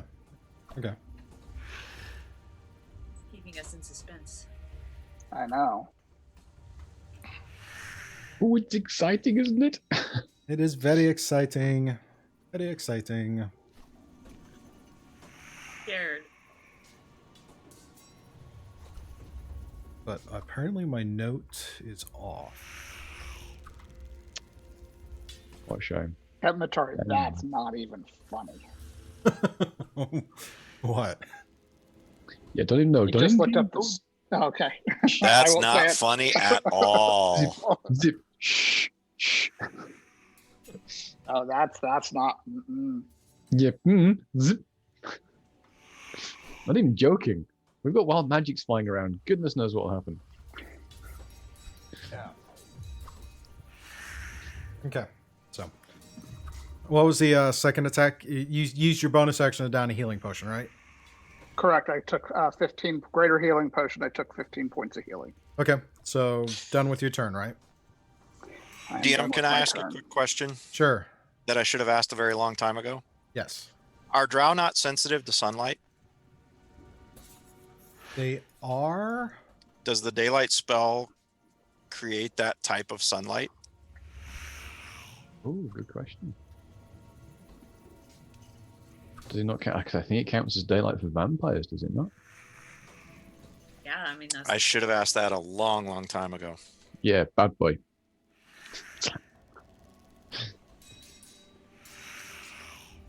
I'm not seeing anything in here about daylight affecting them.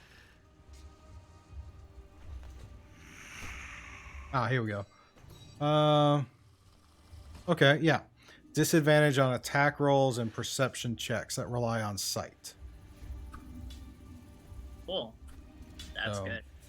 Several of the attacks should have been re-rolled, so that was my mistake. But we will roll with it. Nope. That was my fault for not checking sooner. You're good. Because that's right, your little globe dealio following you, so it would cast daylight in this area. Yep. Attack rolls, We disadvantage. will remember for forward. future encounters. Yes. And it'll help us at least going forward. Yes. Yeah. So sorry, Shad. That's okay.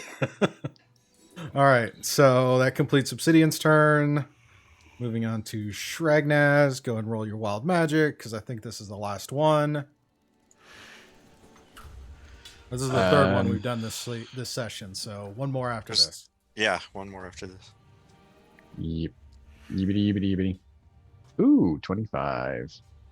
25. An eye appears on your forehead for the next minute. During that time, you have advantage on wisdom perception checks that rely on sight. Brad couldn't look any weirder than he already did. Oh, Hey, you're just I'm sorry. jealous. You're just jealous I got another positive effect from wild magic.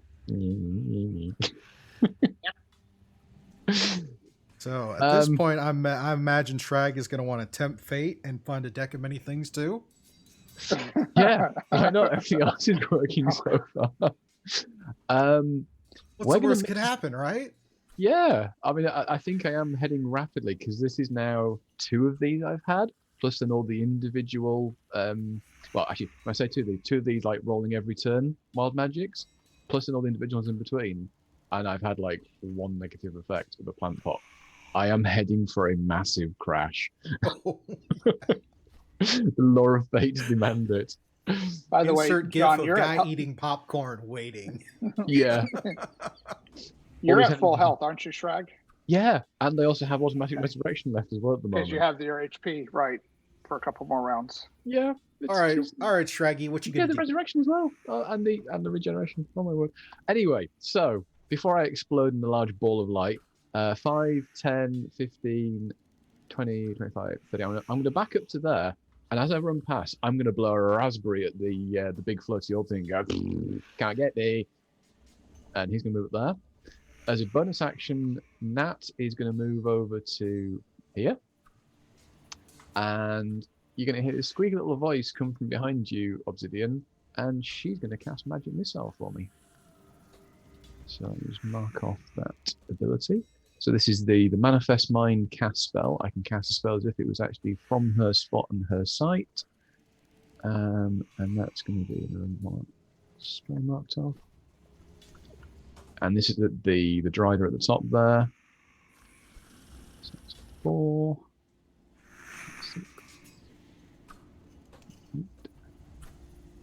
That's 10 points of magical force damage automatically hitting. Okay.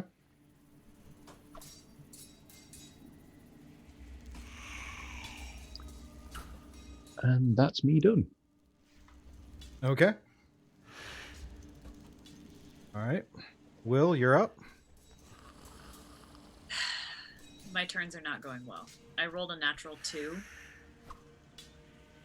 So with 4. my inspiration, that's a 13 to hit the spider in front of me that is not under my control. Unfortunately, that does not hit. Yep, didn't think so. Sorry, guys. I'm really not helping today. That's my turn. I can't do You it. guys have taken vacation too. And I need a bio break real quick. I'll be right back. Let's take 10 minutes because we're getting on to about 12 o'clock. We've been rolling steady for 2 hours, even with our shenanigans at the start. So let's take a 10-minute quick break, and then we'll come back and see if we can't wrap this up and get to a good stopping point for the session. So thank you, everybody, for watching so far. Stick with us. We'll be right back.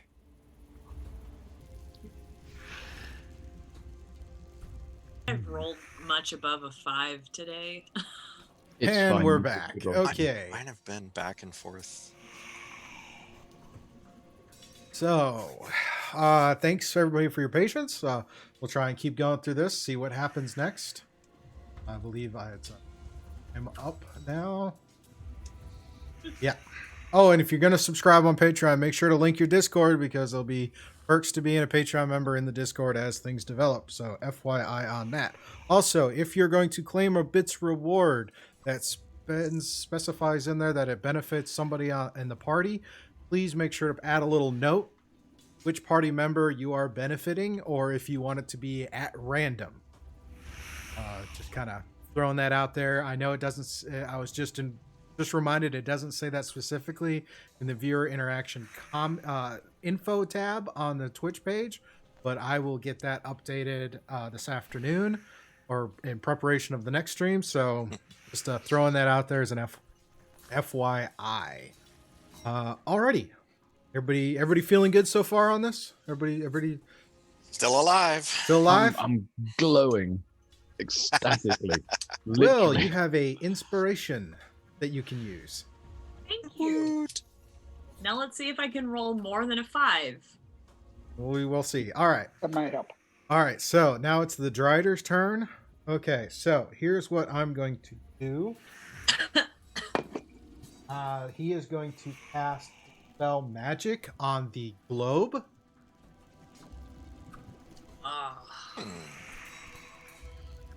All the sounds of disappointment. That's interesting. Use one creature, object, or magical effect within range. My range is 120 feet. Any spell 3rd level or lower, the target on the target ends. Each spell 4th level or higher, I need to make an ability check. I'm only casting it at 3rd level. What level is that daylight spell? It is 3rd level. So that would cause it to dissipate. Yes, it would. The globe shuts down. Now, would that temporarily disable the orb full stop so it stops floating as well, or is it just going to be the light effect? I'm thinking it just goes and it just kind of the light kind of goes inert and it just kind of lands into the webbing because there's a lot of thick webbing right there. So yeah, I think it would just dispel. Yeah, it would just suppress the ability. As soon as we remember to use it. To Yeah, be fair, I know, though, right? it did its job. It got rid of the darkness on the other Drider and managed to get rid of it. So Yeah. it served its purpose. The other was just a bonus, but it's so good. next up, the Drider will reach around, pull out a potion, and down a healing potion. Yow! Dag nabbit. Enough. Stop. Oh, hey, what do you know? I finally have enough in my tray. Yeah. Bomber. Not bad. It's not bad. It's terrible. Not bad for him. It's terrible for us. Yeah, no doubt, right? Back.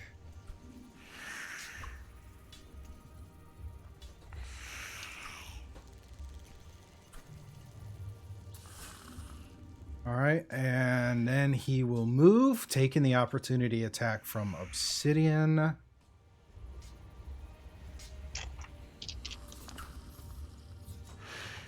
I rolled 2 17s. It's because I'm at disadvantage being poisoned. Unfortunately, neither one hits. No, I'm sorry. +9, so 26 on both advantage and on both rolls. That the 26 will hit. So roll for your attack. Roll your damage. It is 12. 12 points magical piercing. Alrighty, so that didn't negate everything he got back. Most of it. Excellent. That ends his turn. Have a giant So he's spider. running away? Alrighty. So I this think it's spider is going to move up and attack Will. First off, does your webbing back? I think Shad, it's less of a running away, more of a tactical withdrawal and reposition. He does get the webbing back, so he will fire the webbing at Will.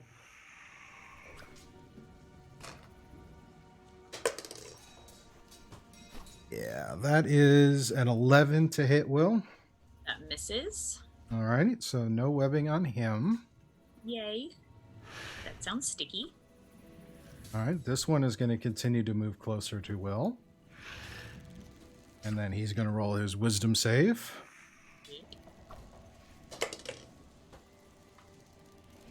And DC on that was 16, right? Yep. Nope. Still charmed. Okay.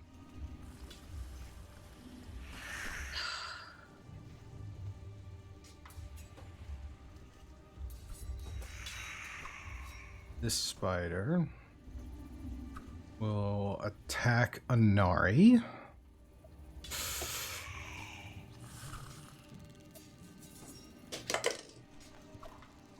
Yeah, that's an 11 to hit Anari. That'll miss. Alrighty, so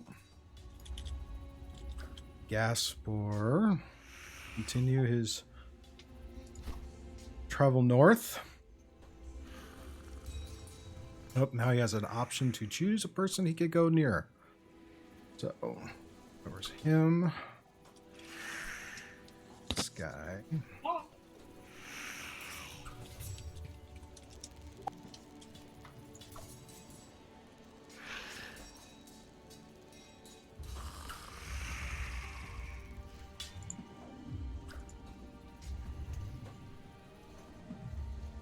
Position.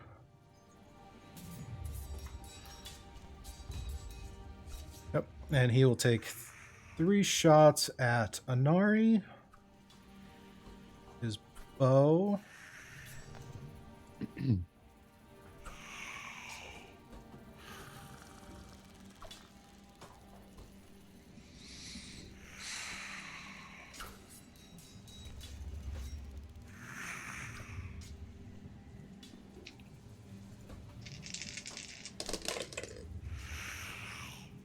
Okay. First attack is a 23 to hit. That'll hit. The next 2 are 14 to hit. That will miss. All right, so 1 hits, 2 misses.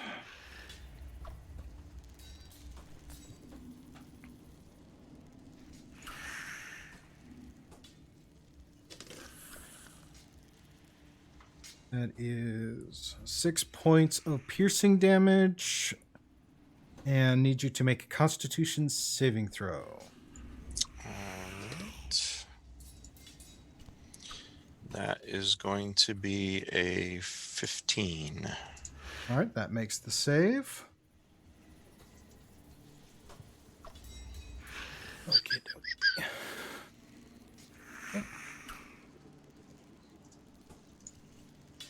Be adjusted there.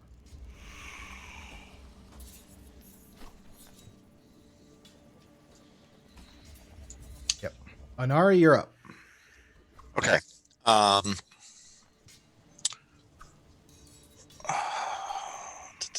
You said difficult terrain for which sections again? All right, where you're at is through the webbing. Move each of these squares to move out of the webbing would be the strength check, and then anywhere you see like these triangles in the terrain, that's all difficult terrain. Okay. My movement isn't going to get me up to that guy anyway. So I guess for this round, I'm just going to get angry at the spider. Okay. So 2 attacks. First is going to be a 27. Okay. The That next will will be a 26. Both hit. Roll damage. Okay.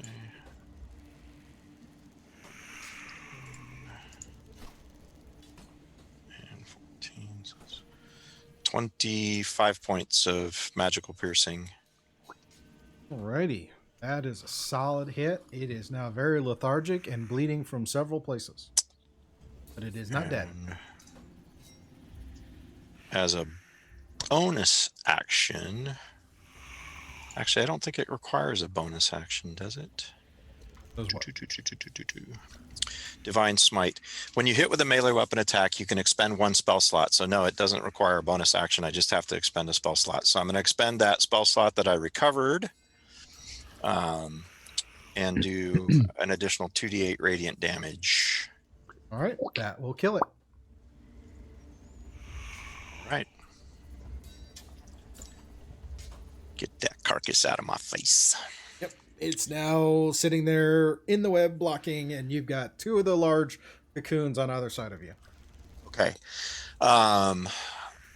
So half movement in difficult terrain. Yes.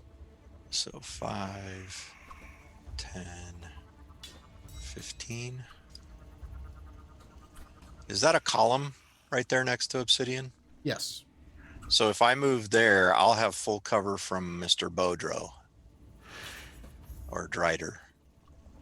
This guy. Yep. You'd have 3/4 cover for sure. That's a plus Okay. 5 to your AC. I am moving right there. Okie dokie. And that Real was in my quick, turn. moving out of the webbing area, I need you to make a strength save. Strength save. That is going to be a 14. All right, that will work. I saw. Did I see Obsidian take a healing potion? Possibly. I did take one last round, but and you were right there, so I'm assuming you would have, but I don't know. Yeah, it depends on how. I mean, the daylight You was want it- still in effect at the time, so you would have seen him make the motions to drink something. So I'm going to ask him how he's doing. Are you okay? Well, don't forget I'm 20 feet above you on a broom, but I yell down and go, "No, I'm poisoned." Okay. That's all I needed to know. Ready? That's my turn. Obsidian, you're up. All right, so come back here. Oh, I need my select, not my moving. Come back here. So I'm on my broom. I'm going to fly up to him and cast Green Flame Blade. And so disadvantage would be an 18. 18 does not hit. Can I use my inspiration now, or do I have to say it before I know whether it hits? I would prefer you say it, but before you know it Okay. hits or not. Okay. That is good. Then I am going to, as a bonus action, take a regular healing potion for an extra 5 plus whatever it is. Plus 2? 2d4 plus 2? Yeah. 2d4 plus 2. Okay. So 7 more. And that is my turn. Yeah. Ragnaz is up. Okie dokie. Right. Where's Nat? Nat's there. She's quite happy there. Shrag, seeing that the gas spore has taken his bait of the raspberry, he's going to throw a firebolt at it. Okay. So can run around. He's doing me at him. So that is a 16, 7, 23 to hit. That will hit. And that is 8 points of fire damage. That will kill it. And now I Oh. need to double check because he wasn't in my initiative order initially, but I need to.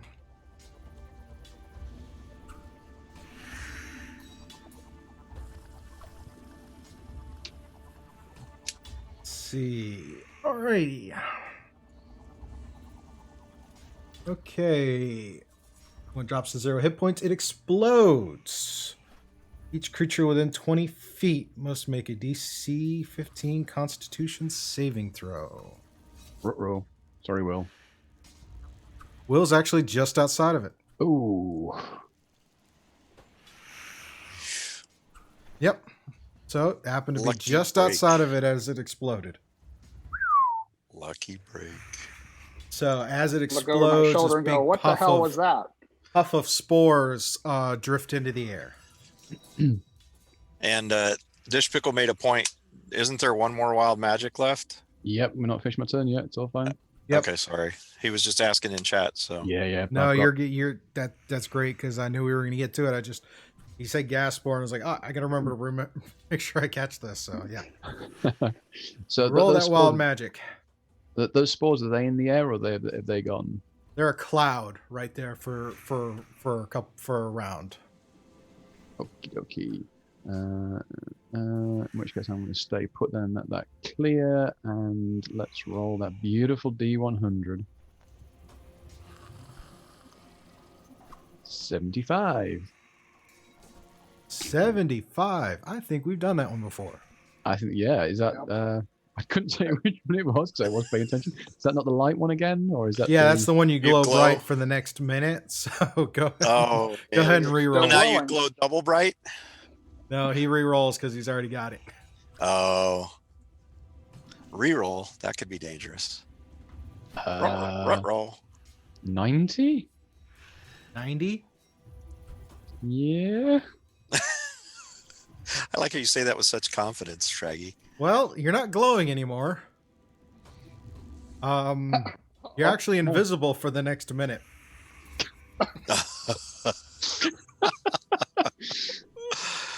Oh my word! You have all the luck.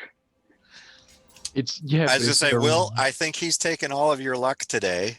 That's why you're rolling so poorly. Is he's taken it all?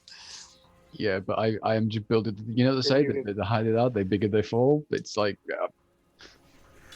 I have a But yeah, lot of. you rules are going. now invisible for the next minute, unless you other creatures can hear you, and they just can't see you. And of course, if you attack or cast a spell, you become visible. Mhm. Awesome. Anything else you wish to do? I'm just going to move a little bit south. Well, just so I'm- technically, you would have turned invisible, but then you cast a fireball to attack the grass spore, so you're no longer invisible. Yep, no, that's cool. Yep. So I will move my little glowing ass down there, so it's actually just outside that spore cloud. Just get a level of movement in there. Yep. Awesome. That's me done. Thank you, guys. Well played.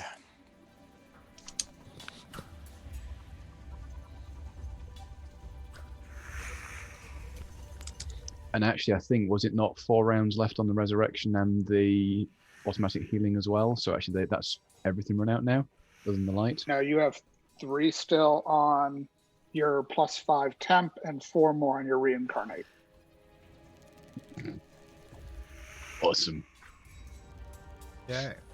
Will, you're up. Hey, I'm going to try to shoot one more time at the spider that's near me that is not under my control. And with inspiration, it's a 17 to hit. Yes. Yay! It's going to be 27 necrotic damage. That kills it. One shot. Sweet. Nice. Finally. You cast that necrotic, it just crawls right over it. The spider kind of freezes and then starts to curl out on itself and just kind of flop over. Yeah. Cool. And then I'm going to use my bonus action to use my last channel divinity of the day to get a 2nd level spell slot back. Go. That's my turn. Alrighty. You Back killed up to it. Yay. him. Actually, now that I'm kind of clear to move, I'd like to move into the room, my full movement. Okay. So 10, 20, 25, 30. So just straight that away. All right. Do you have control on your token? Oh yeah, I forgot I could do that. So you're still technically in that whole. Now you're full on into that silence bubble. Quick Yep. question. Has the Drider that cast that silence bubble taken damage? No. Not yet. Okay. Just checking. No, he has No, not. he was there until a second ago. We need to fix that. Yeah. Okay, that's my turn. Thank you. Alrighty. So.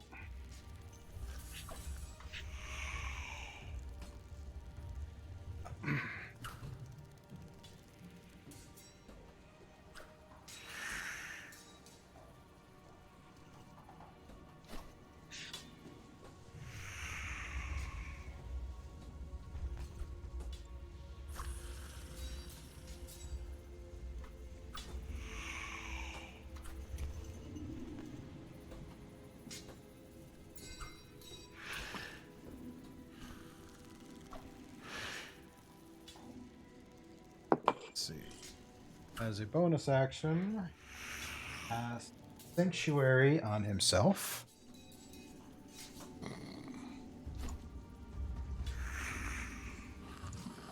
And then he is going to attack Obsidian with his longsword.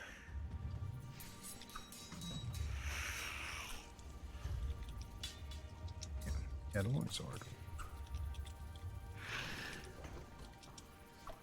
No. I see. Okay, I gotta remember that. I didn't have that the last time. So, alrighty. So, Which one cast Sanctuary? The one up by Obsidian, Okay. I think. yes. And then just so you know, Dish Pickle had cheered Wild Magic. Okay. Oh, gosh. Oh, jeez. So I don't know if that hit him when he was casting Sanctuary or not. Where's the? I need to double. I didn't catch it. So, yeah, it would be on my turn. So yeah, it would affect him. So Yay. let's resolve that first before I get into the Something attacks. bad, something bad. Watch it be a 7. That would be your luck, wouldn't it? Yeah, it would, Today? absolutely would be my luck. Today, yeah. It's not a 7. Not a 7.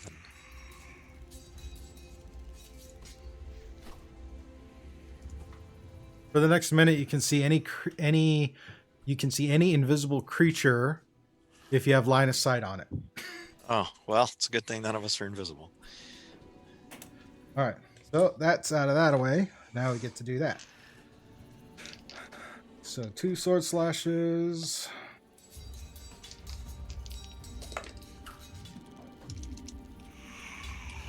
All right, so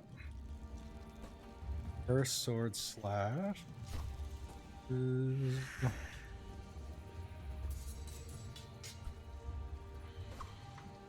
first hit is a 8 to hit. The second one is a 15 to hit. Neither will hit. I'm All right. assuming you're hitting me. Yeah. All Okay. right. Last attack.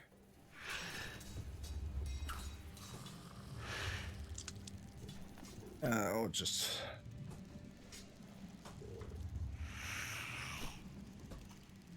making another sword hit. All right.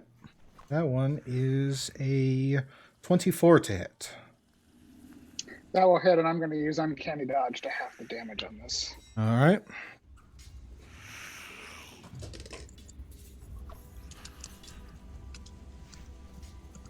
Single hand attack, so that is going to be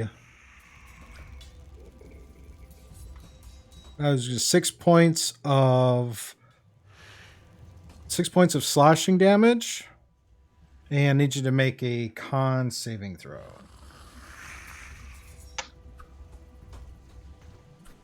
Plus 4 to that. Let's see. Oh, 9 plus 4 is a 13. Just meets it. Oh dear. Oh, this Just die meets has it, to so go. you're good. That die is gone. Jail.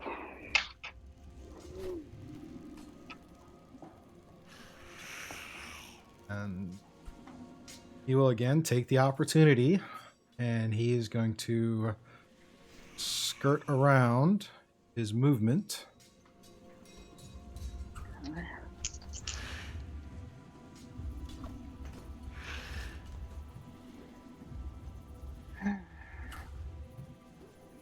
Both dice were a 2.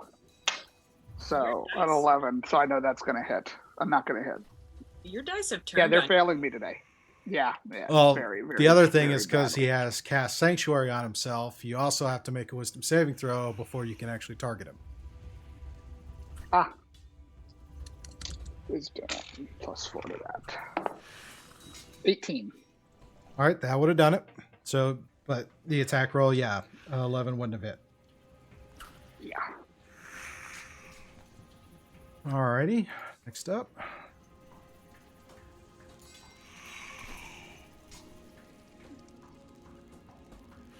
Spider's dead. No one's still alive. He's gonna follow Will. Come on. Come on. He's gonna roll his Wisdom saving throw. And he's still charmed. I'm having fun with this. Fast forward is dead. Alright, that just leaves him. Okay.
He is going to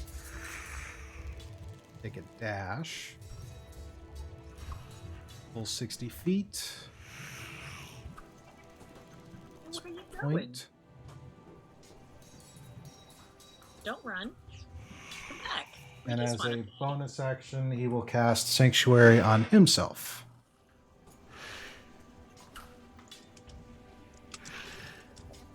Sanctuary, sanctuary. All right, which brings us to Inari. Okay, so I'm going to try to use something that I've not used yet, and I'll have to see how this will work. Cunning action, you can take a bonus action on each of your turns to take the dash, disengage, or hide action. So I am going to use the dash action Okay. as a bonus action Okay. to go there. In that order? Yeah. Okay. So moving you have up your here and then over here. Okay. Because I need you to make I see the rough terrain piece over here on this area. Uh-huh. I'm not on the pointer. So I want to try to avoid that. Fair. That's so why I'm a going little that bit of route. rough terrain to get out of this spot. So you probably would need to come back 5 feet. So can I move to there instead then? Well, you wanted to So up there and then across. That's Yeah. fine. I need you to make 2 Constitution saving throws. The first one is going to be a 21. That makes it. The second one will be a 18. All right, both make it. Okay. So that was my bonus action. So this guy's out of range, so I have to attack this guy. Okay. So I'm going to attack this Drider. Okay. Yeah, he's kind of up on the wall, so he's kind of in range. So he is in range? He's on the wall. It just his little webbing thing kind of went away, but he was crawling along the wall. Okay. So again, is he in melee range or no? Melee range, no. Ranged weapon, yes. Okay, so I have to use a longbow or a spell. Well, that changes things just a tad. I guess it's going to be longbow.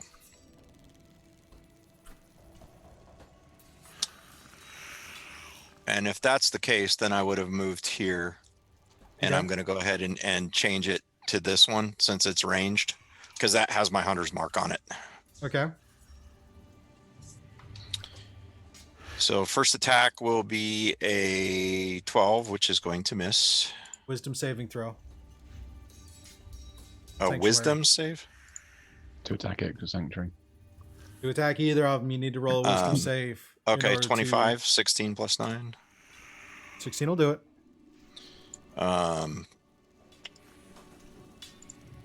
And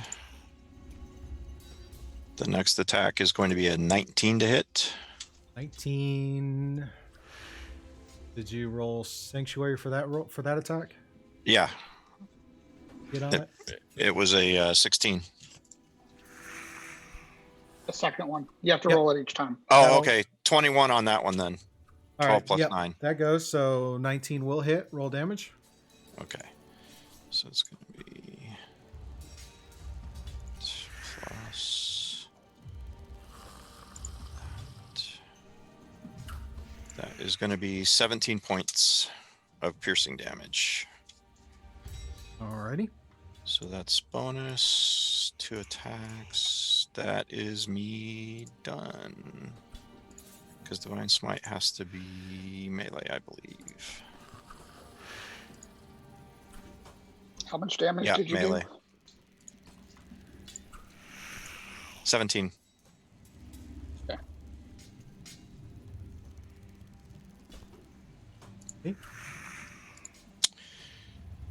That complete your turn. Yeah, that's me done. Okay. I think that's right. That's what I said, right? 17? Yeah. I just erased it. Yeah, I subtracted it. Okay. Alrighty, so that brings us to Obsidian.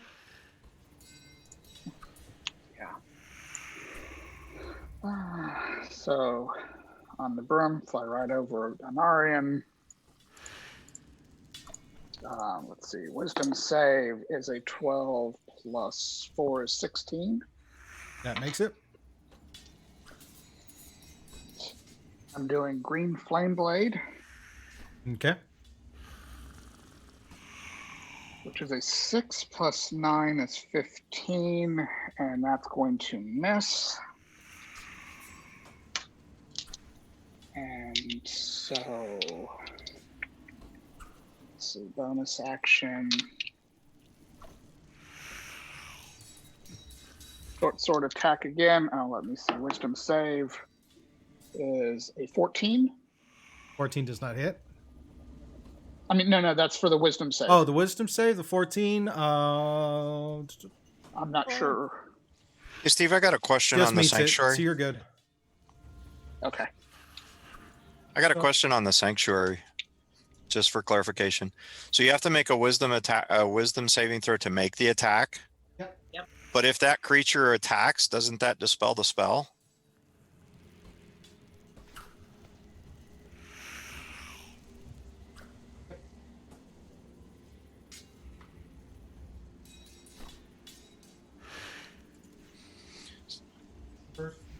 Yeah. So when he attacked Obsidian, it would have dispelled that spell, right? Yep.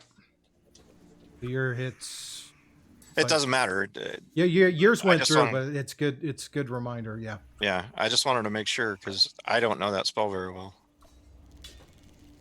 Okay. Inspiration. Cool. At disadvantage, I'm going to use inspiration. Yep. So at disadvantage, I had an 11 plus 7 is 18, plus the 4 for inspiration is 22. That will hit. And it's just a measly 1d6, which I got 2. Alrighty. They hold 2. Oh. And that will end my turn. Alrighty. Next up is Shragnaz. Coolio, should clarify. So Shraggy. the one that's running through the doorway has lost the sanctuary then. For the moment, yes. Cool. Okay. The gas cloud is gone. So Shrine is going to go 5, 10, 15, 20, 25, 30, 35. So he's going to take him to there. Move down to there. And Matt's going to go 5, 10, 15, 20, 25, 30 to there. And I'm going to use my last ability to cast a spell through her, and she's going to do my last magic missile at the big one through the doorway. So that's going to be cast magic missile. And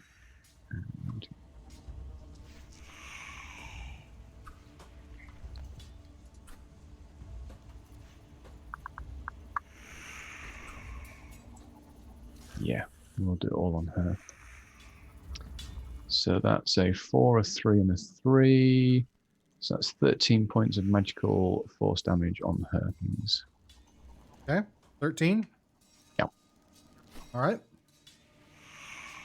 And that's me done, because bonus was to move Nat, move myself, and cast a spell. I'm done. Nice. Alrighty. Next up is Will. Okay, so I am going to move closer to that Drider. All right. So I think if I go diagonal, I can go 5, 10, 25, 30. Does that look hunky-dory? Do keep in mind that this area right here is all difficult terrain, so it's going to cost you double movement. Yeah, that's why I did 5, 10. He's on a broom. Oh, she's on a broom? That's right. Then, yeah, the broom doesn't matter. I'd probably slide you off a little bit because that whole section along there is a lot of thick webbing. So all kind of up along the wall. So Okay, so like there instead? Yep, that'll do it. Okay. And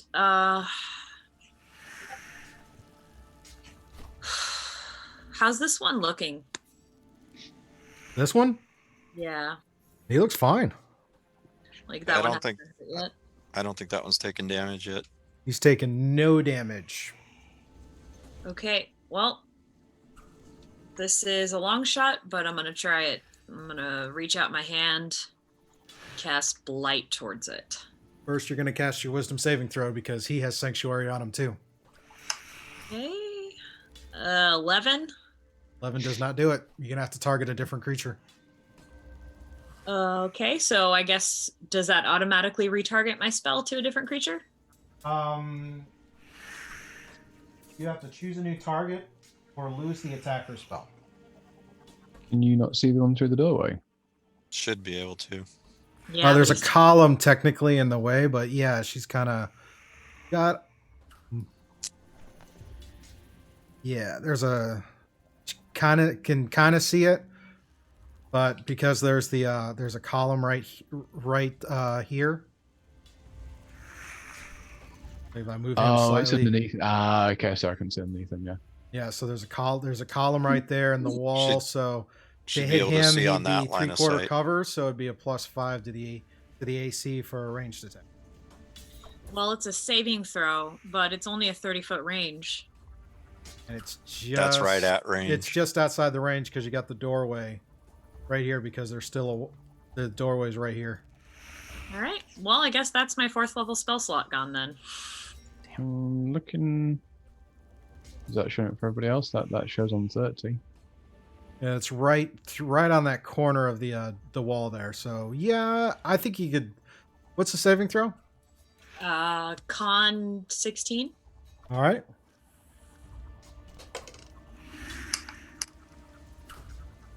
Makes the save. Just barely, but makes the save. Okay, so it'll take half damage. So 24 reduced to 12 necrotic. All righty. He is not in good space.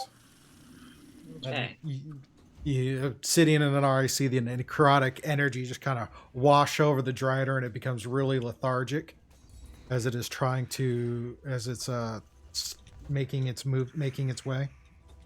Okay. That's my turn. Bring it to him.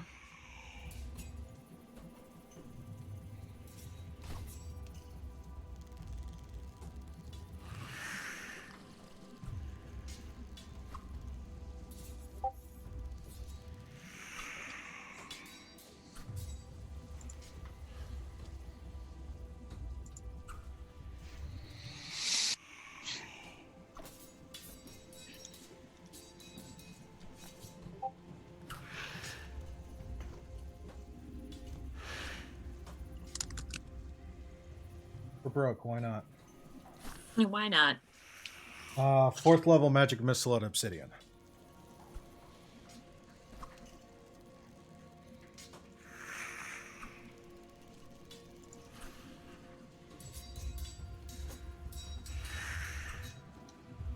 Edge. Take a little more higher, one more dart. So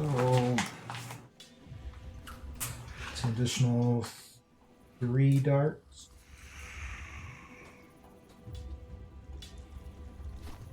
Six darts total. Okay.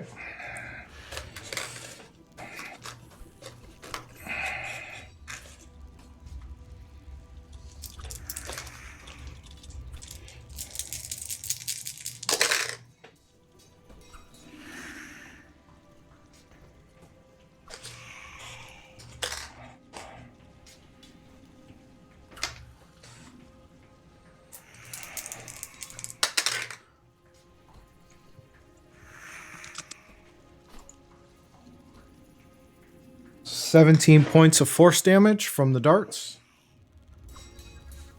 Okay.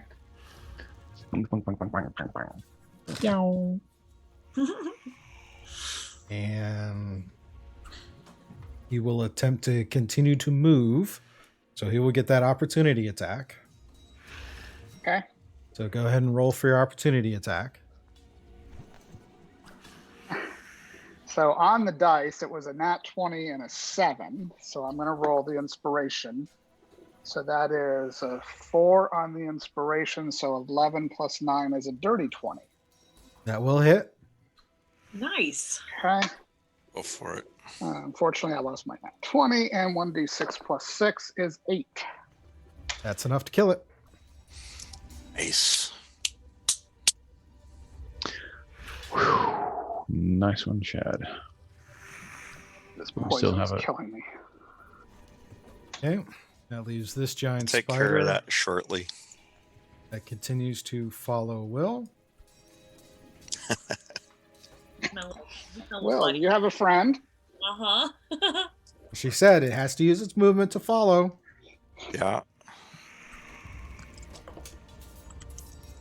And succeeds its saving throw. Roll. Okay. He is out of it then. All right. But on his next this turn, because dude- it's at the end of his turn, right? Exactly. Okay. Everybody's there, and that entrance.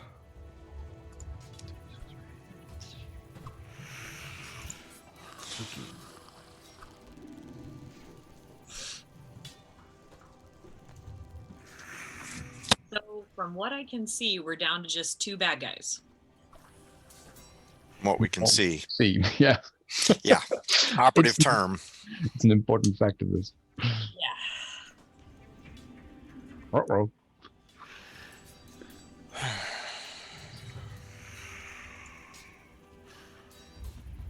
Yeah, it's just dawned on me the fact that if you're trying to run away and you've blocked the doorway, I'm now the opposite direction. Uh-oh. So yeah, Alright. he'll. I'm between you guys. Oh yeah, I keep him this way. He's hidden, disguised. So movement there, dash.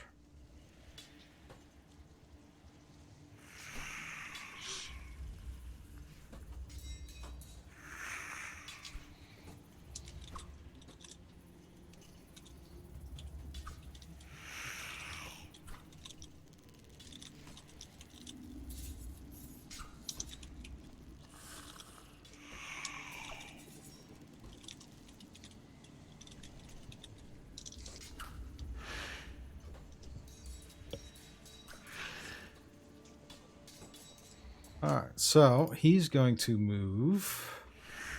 Combination of crawling down and then on the ground and moves over here to these bodies using a dash. Do I get an attack of opportunity? Yes, you do.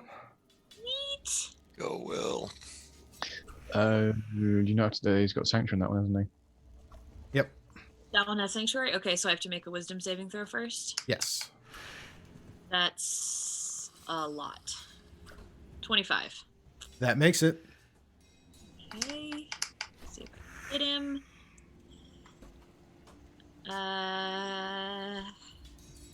Don't think I have any inspiration anymore, so that's only a 16 to hit. 16 does not hit. Okay. What is he doing over there? Running away. All right.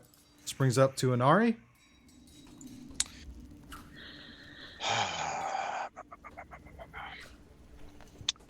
All right. Well, considering that he's running,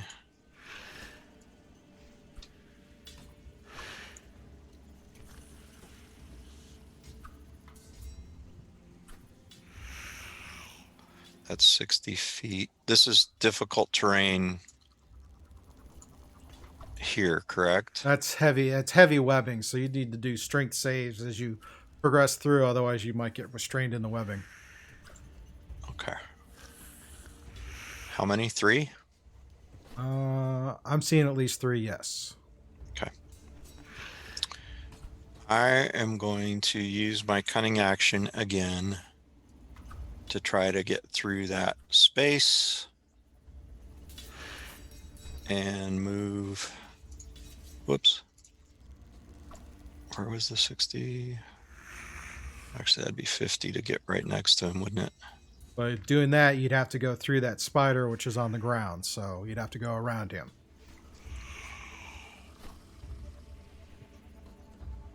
So that's still 10. That's still 10 short of movement. So going around the spider, I get an attack of opportunity, but I would still be at 50 feet of movement, correct?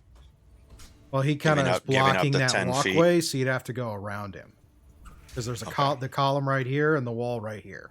So I'd have to go here, here, and here. Yeah, and when you get into that spot, you'd get that attack of opportunity from the spider as you walk past it. All right, that's fine. I'm going to try that. Okay. So the first leg of it is through all the heavy webbing. Right. All right. So that would be to here, yeah? So 3 strengths. Yes. First is going to be 13 plus 8, 21. Okay. Second one will be 14 plus 8, 22. Okay. Third is going to be 9 plus 8, 17. All 3 make it.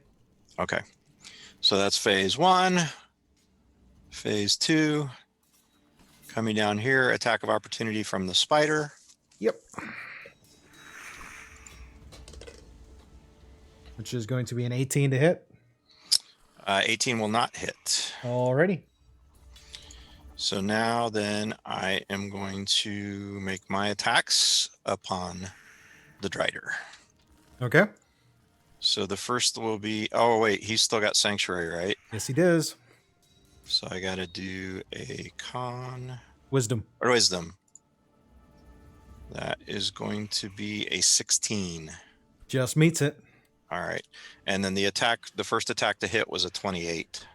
That will hit. Okay. And then the second attack is going to be I think that's going to miss. It's a 14. 14 will miss. All right. That was the wisdom save first, right?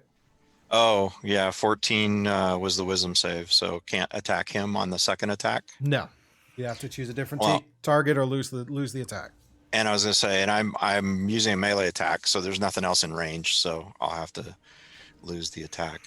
All right. What was the damage on the one hit? It is going to be plus the 2d8s. 20 points of damage, piercing magical. Okay. That's all I can do. All right. Next up is Obsidian. Okay. Oop, I didn't know if I was muted. So being on the broom, what I'd like to do is go.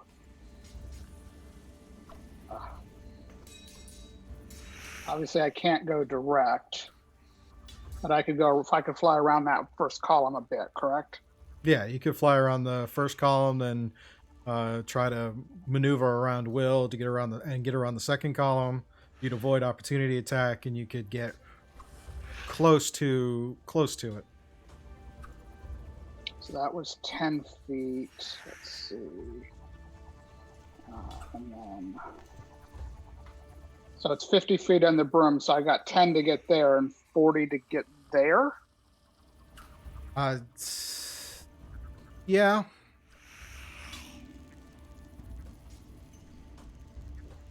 Or 40 to get there. Yeah, it's plausible. You could just have to roll that acrobatics as you get through there, in case, so you don't get snagged on anything, or the spider doesn't get a chance to attack you. Oh, well, it's going to get a chance to attack me. Okay. So I rolled in that one. Yeah. Yeah, that go ahead and give me a strength saving throw.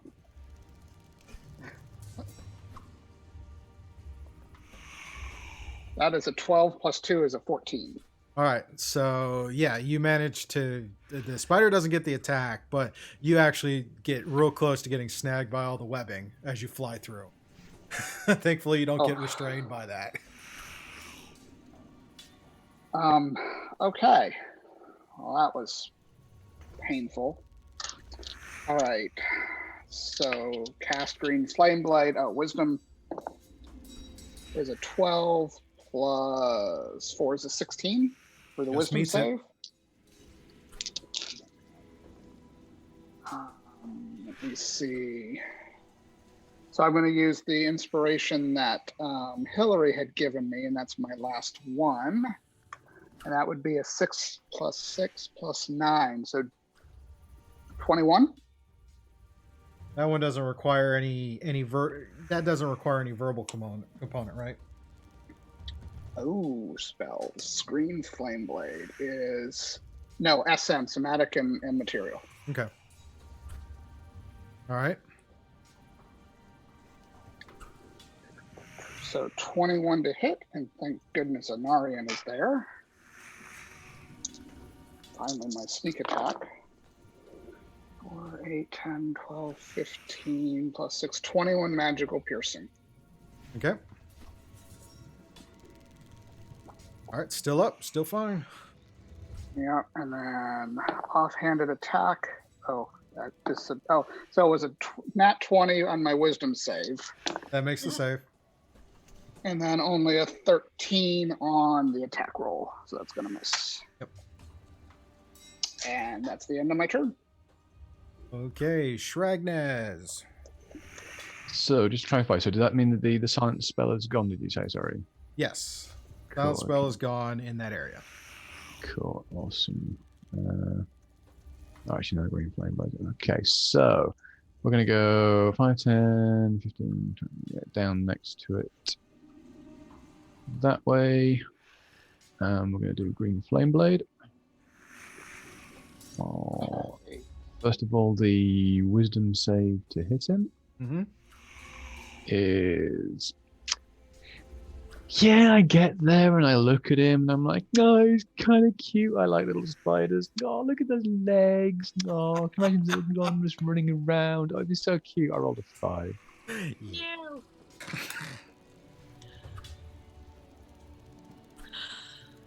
I'm going to look at you and go, why aren't you attacking him? Get him. I'm gonna buck it. Look, he's so cute. Look at his spider legs. Oh, you can imagine that. Oh, it's cute. Let's rip off his cute little spider legs and make him a legless Drider. Maybe son of. And I'm going to use my bonus action to move Nat into that next room just to have a look around, just make sure there's nothing going to come running up behind us. Okay. Will, you're up.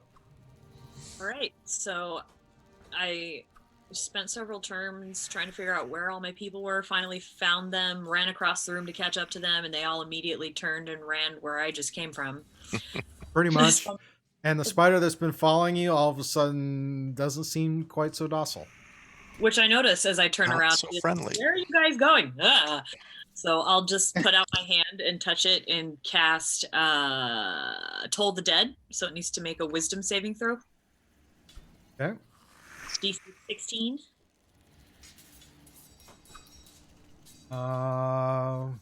Wisdom saving throw. Okay. Yep.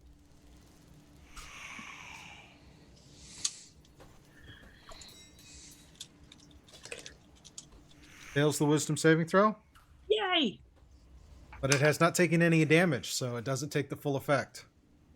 Oh, okay. Let me roll Oh, that. yeah, because it was charmed, huh?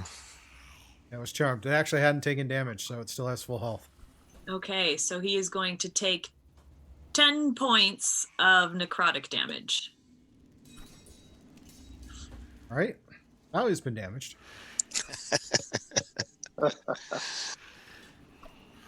Okay. That's my turn. Turn.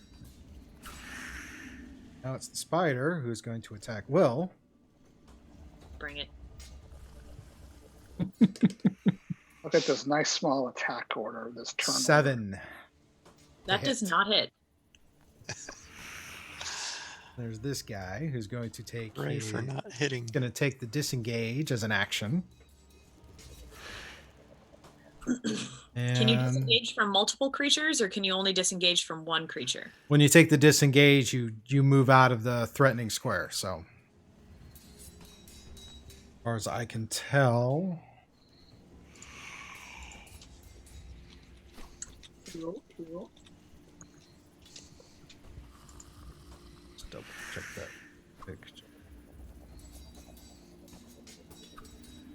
Yeah, it just says your movement doesn't get opportunity attacks for the rest of your turn. It Yeah. doesn't say one creature or not. So he takes the disengage, and gonna go that direction. And as he grabbed the wrong one. Quick, What I get for leaving all these things things on the map is difficult terrain. Should have pushed them to the map layer. That would have fixed that problem. All right. So yeah, he's gonna move, and as he gets into this wall area, he starts crawling up onto the walls.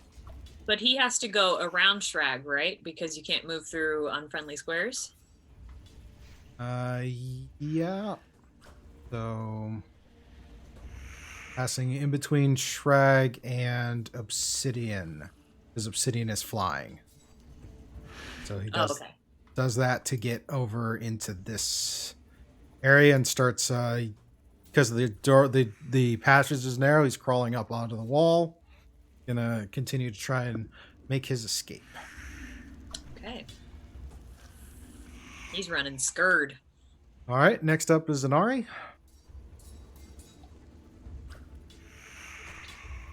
So how high up on the wall is he?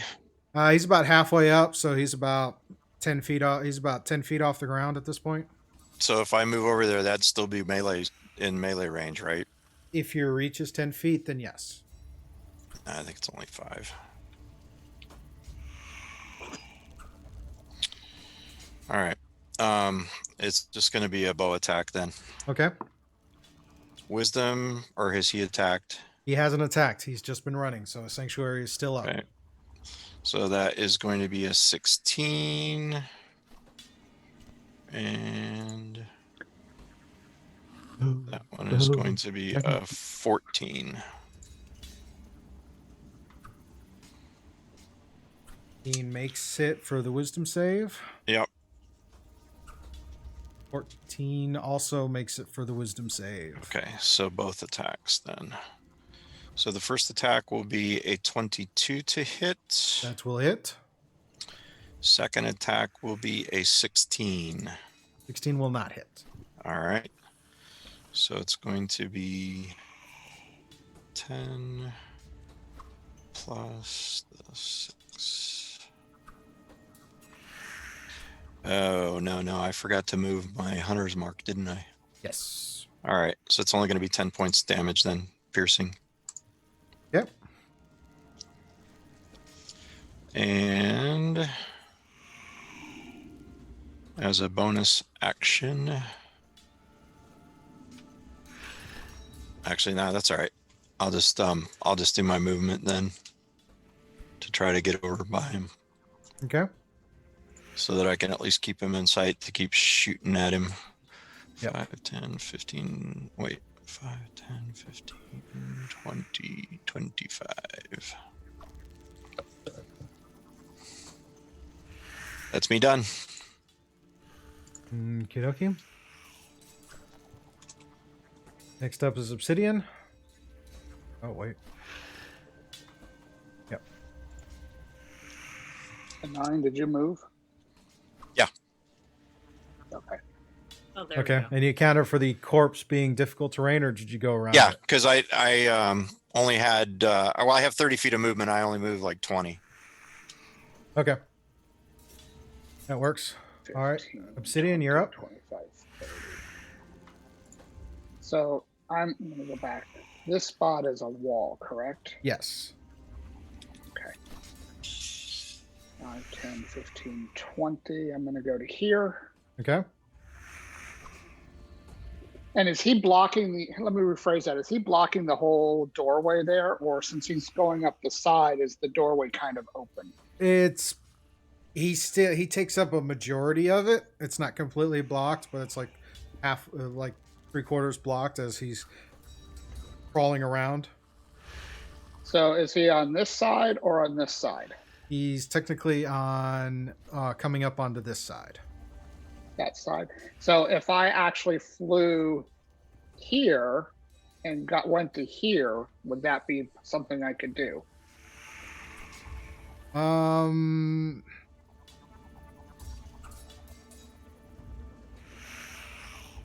If not, that's fine. I'm just asking. No, we're gonna go with no because he's got Okay. the majority of that. So Okay. So I rolled a dirty 20 on the wisdom save. okay. Cast green flame blade, and that's Okay. going to miss because Alrighty. that is a 14. 14 does And not so hit. I'm going to come around. Yeah, I'm going to come around with the offhand attack. Oh, I need a wisdom save first, which is an 18. Okay. And then I rolled a 17 on the offhand attack, which is also going to miss. So I did nothing this turn. Alrighty. I know how I feel. Drag, you're up. Hockey docky, we is going to go 5, 10, 20, 30, because I'm taking that cocoon thing is going to be difficult terrain. Now, as I'm casting, or I could be casting Firebolt from where I stood, am I like to set webs off, or am I sort of, if I can position my hand clear to shoot up at the ceiling, is that going to be clear of setting webs off? If you're gonna focus on him, then I'm gonna say you're gonna avoid setting any webs on fire. Cool, awesome. We will just do that then, and we'll do a straight up Firebolt. Firebolt, right? Not fireball. Yeah.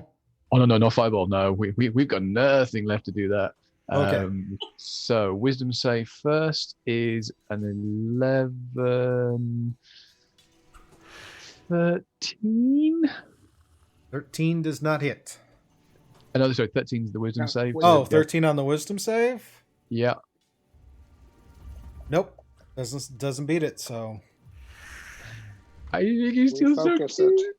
Look at him. He's crawling across the But ceiling. You have to choose a different target or lose the spell. Which is it? Which is it? Which is it? Oh, I could fire back at the Spider. spider over the way, couldn't I? Yeah. Get him. there. Yes. Yeah. Okay, we'll do that. Yep. It's a 16 to hit. 16 will hit. Roll damage. And that's going to be 5 and 8. 13 points of fire damage. 13 points. All right. Will, you notice that a flaming impact hits the spider from behind to the side, and it starts to screech a little bit in pain, but it's still holding in there. Drag must not be a plant anymore. No more Venus flytrap. All right. That completes your turn, Shrag. 15, 20, 25. So that down as a bonus action just to move her down a bit. She's Okay. flying on there. All good. So thank you. All right, Will, you're up. All right, I'm kind of stuck here with this spider, so I'm gonna try that again. So I'm gonna do another Toll the Dead. So that's a Wisdom saving throw of 16. Okay.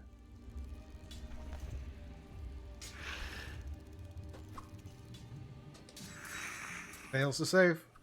Sweet. So this time he's going to take 21 necrotic damage. And he dies. Sweet. And then I will run my full movement towards my party. Okay. So 10, 20. There's Wait. plenty of broom, though, right? Yeah. Oh, that's right. Okay. So 5, 10, 15, 20, 25, 30. And I'm just right up behind Obsidian. Yep. That's me. Alrighty. Okay, so spider is now dead. Just leaves him. Seeing all of you guys are right there. He is going to drop darkness right on himself and scoot out. So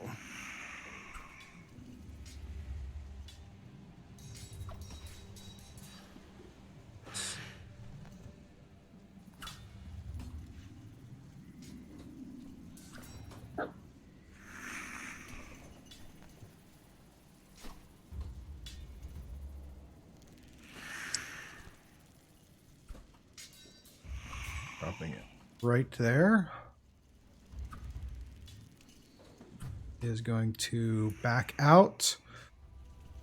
Obsidian, you would get an attack of opportunity, but at disadvantage because he's leaving your square. I'm But you're already the at other one in the disadvantage. air. Already at disadvantage. I don't get disadvantage twice, right? No, it's No. just disadvantage. Okay. Does not stack. Let's see. So I rolled 16 and 11 on the die plus 9, so a dirty 20. 30-20 would still hit. Jeez. 1 plus 6 is 7.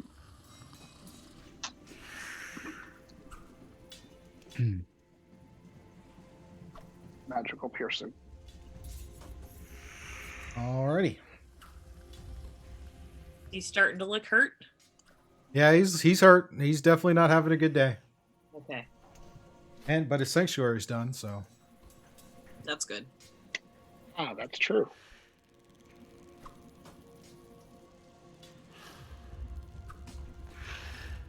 that brings us to Anari at the top. All right. 15. So I'm going to move through the darkness to here. All right. You see him high up on the cavern wall, about 30 feet off the air, heading toward the waterfall. Okay. I'm going to use a bonus action and cast Hunter's Mark on him. Yeah. And then I'm going to use my +3 arrows to make 2 ranged attacks. Okay. Forgot I had these until I looked back at my equipment. That works.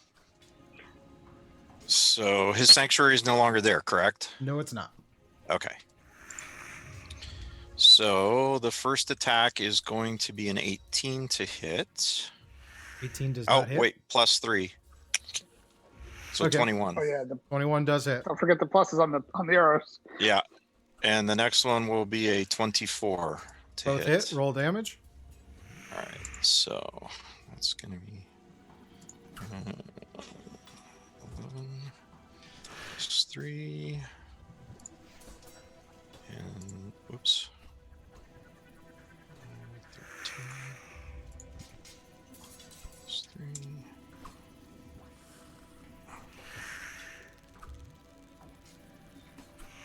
And then Hunter's Mark gives me another d6 for 2.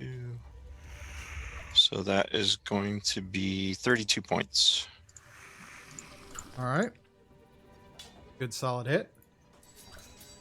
And then, how high up on the wall is he? He's about 30 feet up. 30 feet up. And I already moved 15, so 5, 10, 15. Still want to keep pursuing. Okay. To try to keep him in range. That's me done. All right. Next up is Obsidian. Okay. 5, 10, 15. I'm gonna fly right on up. The center. And disadvantage. Oh dear.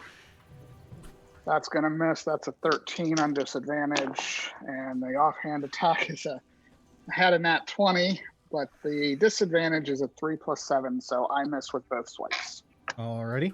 Poisoned? Yeah. Yeah. Ah. For an hour. So it's through this entire rest of this battle. Yep. Alrighty. Oh, brings that us is my to turn. Shragnaz. Cool. We is going to move up and we're going to go 5, 10, 15, 25, 30. And that's going to come down as a bonus action point. Should be floating above Will's head. And then was going to do a fireball. Alrighty. 19 to hit. 19 just hits. That is 10 points of fire damage. All right. Still there. Still there.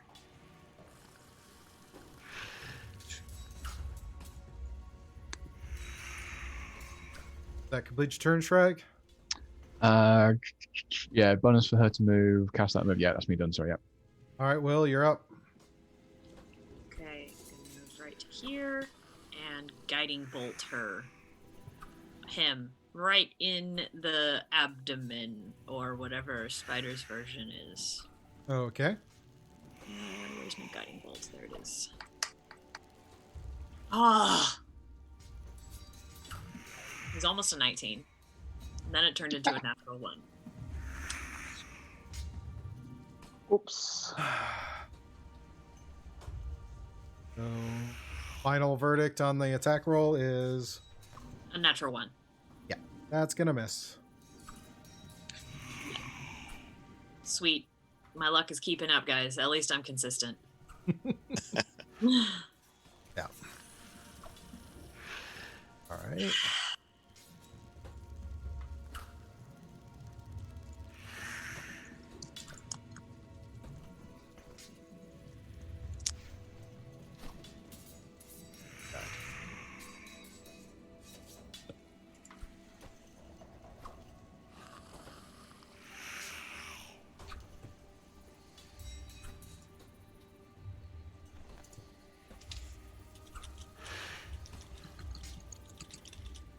He's just gonna take he's just gonna take a dash. So Obsidian, I think, is the only one in melee range. So Obsidian would get an attack of opportunity. Man, I should have just cured your poison. Oh. Well, you don't know I have it. So I rolled a 12 and a 13 plus 9. So that's a 21. 21 will hit. Roll damage. 8 magical piercing. And you see him dart up along the wall, up the waterfall, and into a tunnel where the water is coming out, and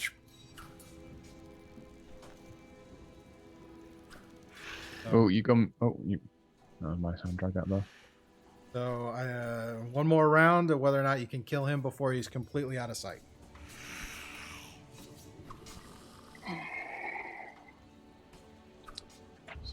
5, 10, 15, 20, 25, 30.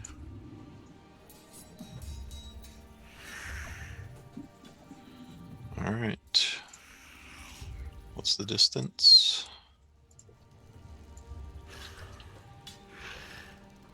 I can't see up that high.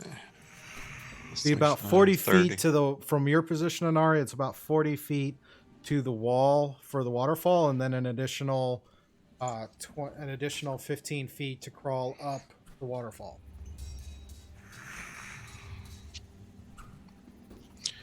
All right.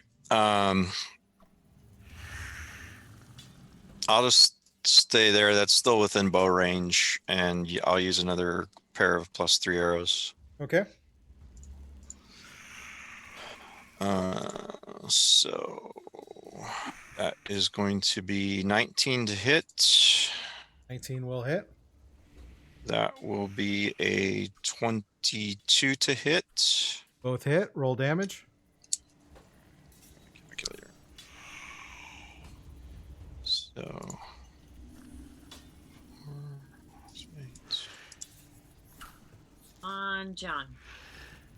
Kill it. And the. I want this thing to get away. I know, me either. Oh. Hunter's mark. So that's the first. Second.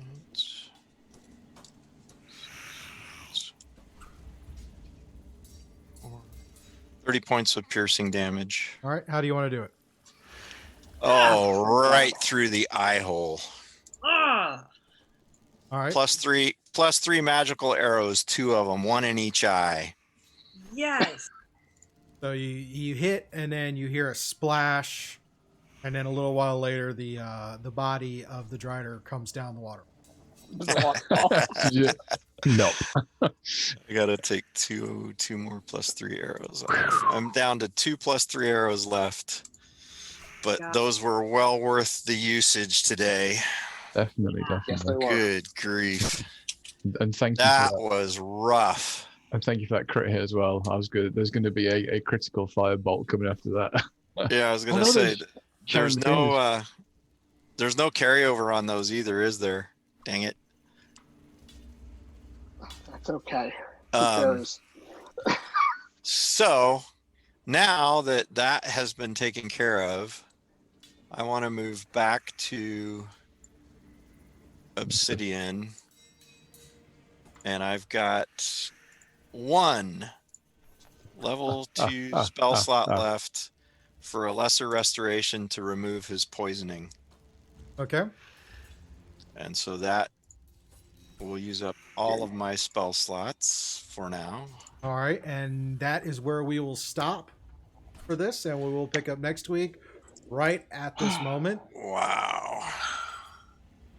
So I am spent. I have nothing. Yeah, me either. As far as spell slots go, I'm done. That was about an 7 to 8 hour battle. Yeah. I made sure to save 1 3rd level spell slot so I can still do a revivify if we need to. Good call. Good call. Very good call. I try to always keep one open because you never know what might come in at the end of the battle. So yeah, we will pick up next session right at this moment, where you can decide to start searching for the gnomes and what else is in here. Yes. Loot the bodies, loot the gnomes, Loot the bodies. figure out how we're going to get out of here. Yes. Yeah, we're gonna need some rest, I'm thinking. Oh, man. Yeah. Wow. What Cover all that, how you guys want to go through all of that and whatnot in our next session. Yeah, that's all good. Yeah. Oh, yeah. Crazy. I did not want to let that last one get away, so I'm glad that we managed to knock it off. Hey, Scoob, do me a favor. Just roll a d20 for me and do a con check. Just out of curiosity on the Drider. 6. Huh? You would have had a 6? Yeah. You would have failed Moonbeam. Okay. Yep. Oh wow. I kept missing. I was like, okay, I'm done with taking swipes. I'm gonna just do Moonbeam. But I was worried he was gonna pass it. That's fair. So I was just curious. Wow. I am not happy with the D&D Beyond roller today. Not happy. Avray. They're integrating it into Avray. I'm pretty sure that was terrible. That was Terrible. that was touch and go for a little bit. It really was. I was just thinking if I hadn't had those +3 arrows, that probably wouldn't have ended at that point either. Yeah. No. Man. No, and the poison Hendrick is- and that drink one of those disadvantage healing rolls. And potions. my dice were not happy tonight. They don't like disadvantage. No, they did not. Dang. I felt so useless for most of that battle. There's always moments. Not every battle is great for everyone's abilities, and that one was not great for mine. Yeah, and again, like you said, sometimes the die just are stacked against you, so there's only so much you can do sometimes. Luckily, you guys were picking up my slack and doing some serious damage. I don't know. I had some bad ones today, and I couldn't freaking get in melee range, so I couldn't use any of my smites. Everything was all range. And I couldn't get my sneak attack. So it was great job, Scoob. Great job of keeping us from using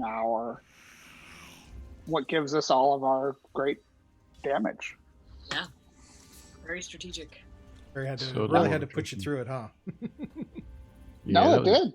That was a biggie combat. I mean, the attrition. I mean, the fact that we've got no spell slots left, we're down to using equipment and items, and I mean, the wand had nothing really left in it. Otherwise, it's going to start breaking. I mean, yeah, we are done. There better not be anything else in here. There are all of those cocooned creatures. Yeah, well, and I was going to ask about that too. Based on our prior selections, if you will, we know which ones look like the gnome ones because they'd be different size than some of the other ones, correct?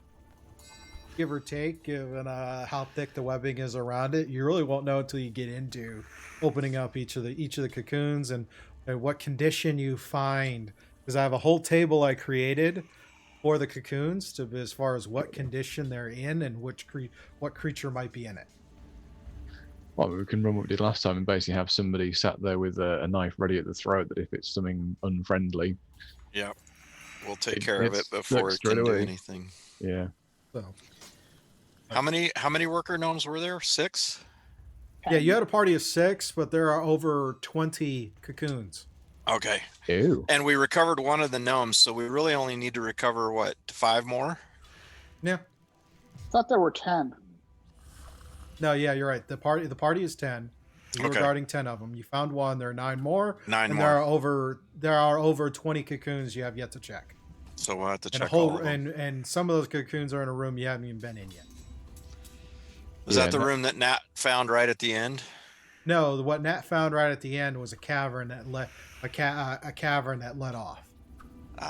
Okay. So they were originally trying to escape out into the cavern, but we blocked that. Yeah, so he That's why he had to go up went the for a waterfall. different potential exit that would have led him somewhere else completely. Yeah. Okay. Yeah. And who knows Oh boy. Yeah. TG Striker's right. We're or TC Striker. Sorry. We're doing a cocoon opening party, so it's kind of like a gender reveal kind of a thing. Like all these Twitch streams where you see them opening Pokemon card packs, going through and like within them one by one, and this is this, and this one's a gnome. Yes. This was a gnome. Is it alive? You get a gnome. Yeah, that's And the you get next a gnome. question. Yeah, because that's the other thing is, are the gnomes you find alive or are they dead? Well, Well, how long does it hopefully- take to? How long would it take to kill them in the cocoon? Because Well, and that's what I was going to say too. Hopefully that they've just been recently cocooned, Yeah. so The they 10 wouldn't you have lost been were there long. recently cocooned. And But like I the said, spiders there are would over want to keep them 20 alive. of them in there that are still to be looked through. So you Yeah. might find gnomes that have been there a while and have not survived as long, or they That's could be possible. just on the cusp of death. So you have a chance of finding all the ones you lost within reason, Oh, and maybe more as well. and maybe more, and some other things. All depends on how the dice rolls. It's a D20 table I wrote up for this. Should be interesting. Should be interesting. That would be hilarious. Boy. If these guys let us down. We got attacked. We got dragged off. Yes, but we brought you back more workers. Faster work. You found a few extras. You tasked us for watching 10, and we came back with 11. Or it's Yeah. we were tasked with 10, we found 9, but hey, we found 2 more that are on the verge of death that are still alive. So yeah, maybe it'll That balance game out. went up. Please don't be mad at us. And taking Good care point. of the major threat to the Enclave that they were so concerned with. Yeah, that's There we the up. go. That's the up point. Yeah. Yeah, that's how we sell it. Hey, we did this. We took care of it for We you. did that too, but we did this. We killed them all. We did lose them, but we did this. So Hey, maybe- overall, hope the anticipation was worth it coming back in, getting this battle sorted out. Yep, it was good, and it's been a real challenge because I'm going to say you drained us completely. I mean, we've had to really think on our feet and sort of change it from turn to turn. I mean, it's that real question of do I do this or do I do that? Right, what's going to be the most effective thing to do? Definitely pushing the thought process a bit there. Yeah, I probably look really upset for like half of this video because my reading face is super serious. And I was just reading my spells and abilities constantly. Yeah. Yep. And I mean, I had a wild magic I had to suffer, so I can get them from time to time. Yeah, Shrek never wants to see Wild Magic ever again. He's like, I've pushed the bar there. But yeah, real quick going through, we got a lot. I got a huge activity feed. I just want to run through this. Yeah, the chat was amazing today. You guys are freaking phenomenal. Yeah, we have a bunch of channel points that were used.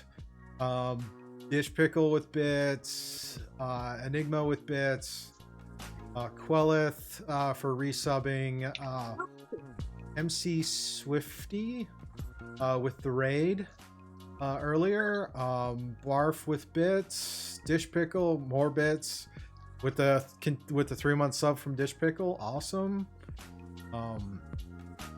Got more channel points. 6-month sub from Kit Matari. 6-month from Shadster.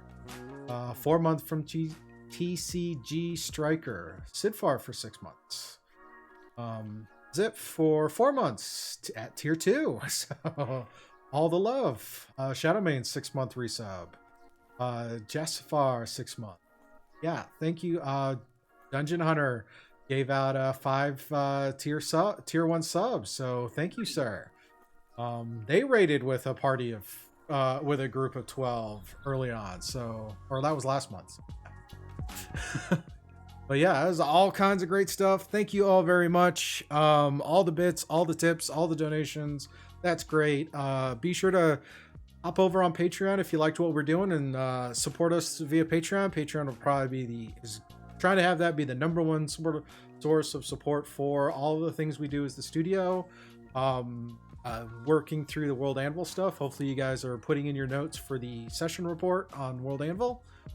The good, the bad, and the ugly. The how frustrating is like, damn him and his dice rolls. And man, next time we won't kill a dragon in 2 turns because he'll get back at us wholeheartedly.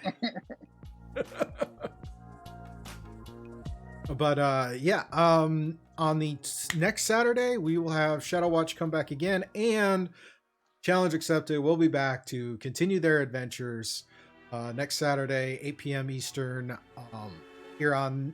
Actually, I'm still debating whether or not that's going to be full on YouTube or it's going to hang out here on Twitch for a little while. So still working that out. Thank you to Syrinscape for the background music and soundboards. Go check out Syrinscape.com for more info on all the different options they have for your tabletop experience. Shout outs for Stream Beats for the pre and post session kind of hangout. Hopefully it won't put Shad to sleep like it did this morning, but we'll see what happens. I can't even hear it right now, so we're good. Works. It all works. It's all good. I've got all these windows and all these things. But yeah. So yeah, I think I'm ready for a drink. Or 2 or 3. I think I'm ready for a nap. I'll do that later. I'll do that later and start working on articles and all that fun stuff. All that stuff's good to go. But you guys all have a wonderful afternoon, a wonderful evening, a wonderful weekend. Thank you again to the cast for hanging out with us. Thank you to the moderators in the chat for hanging out with us. Thank you to all of you hanging out in chat. It's been awesome and amazing. Glad we're back and we're just hitting the ground running with all the fun. So we'll see you on our next stream. Bye, everybody. Bye.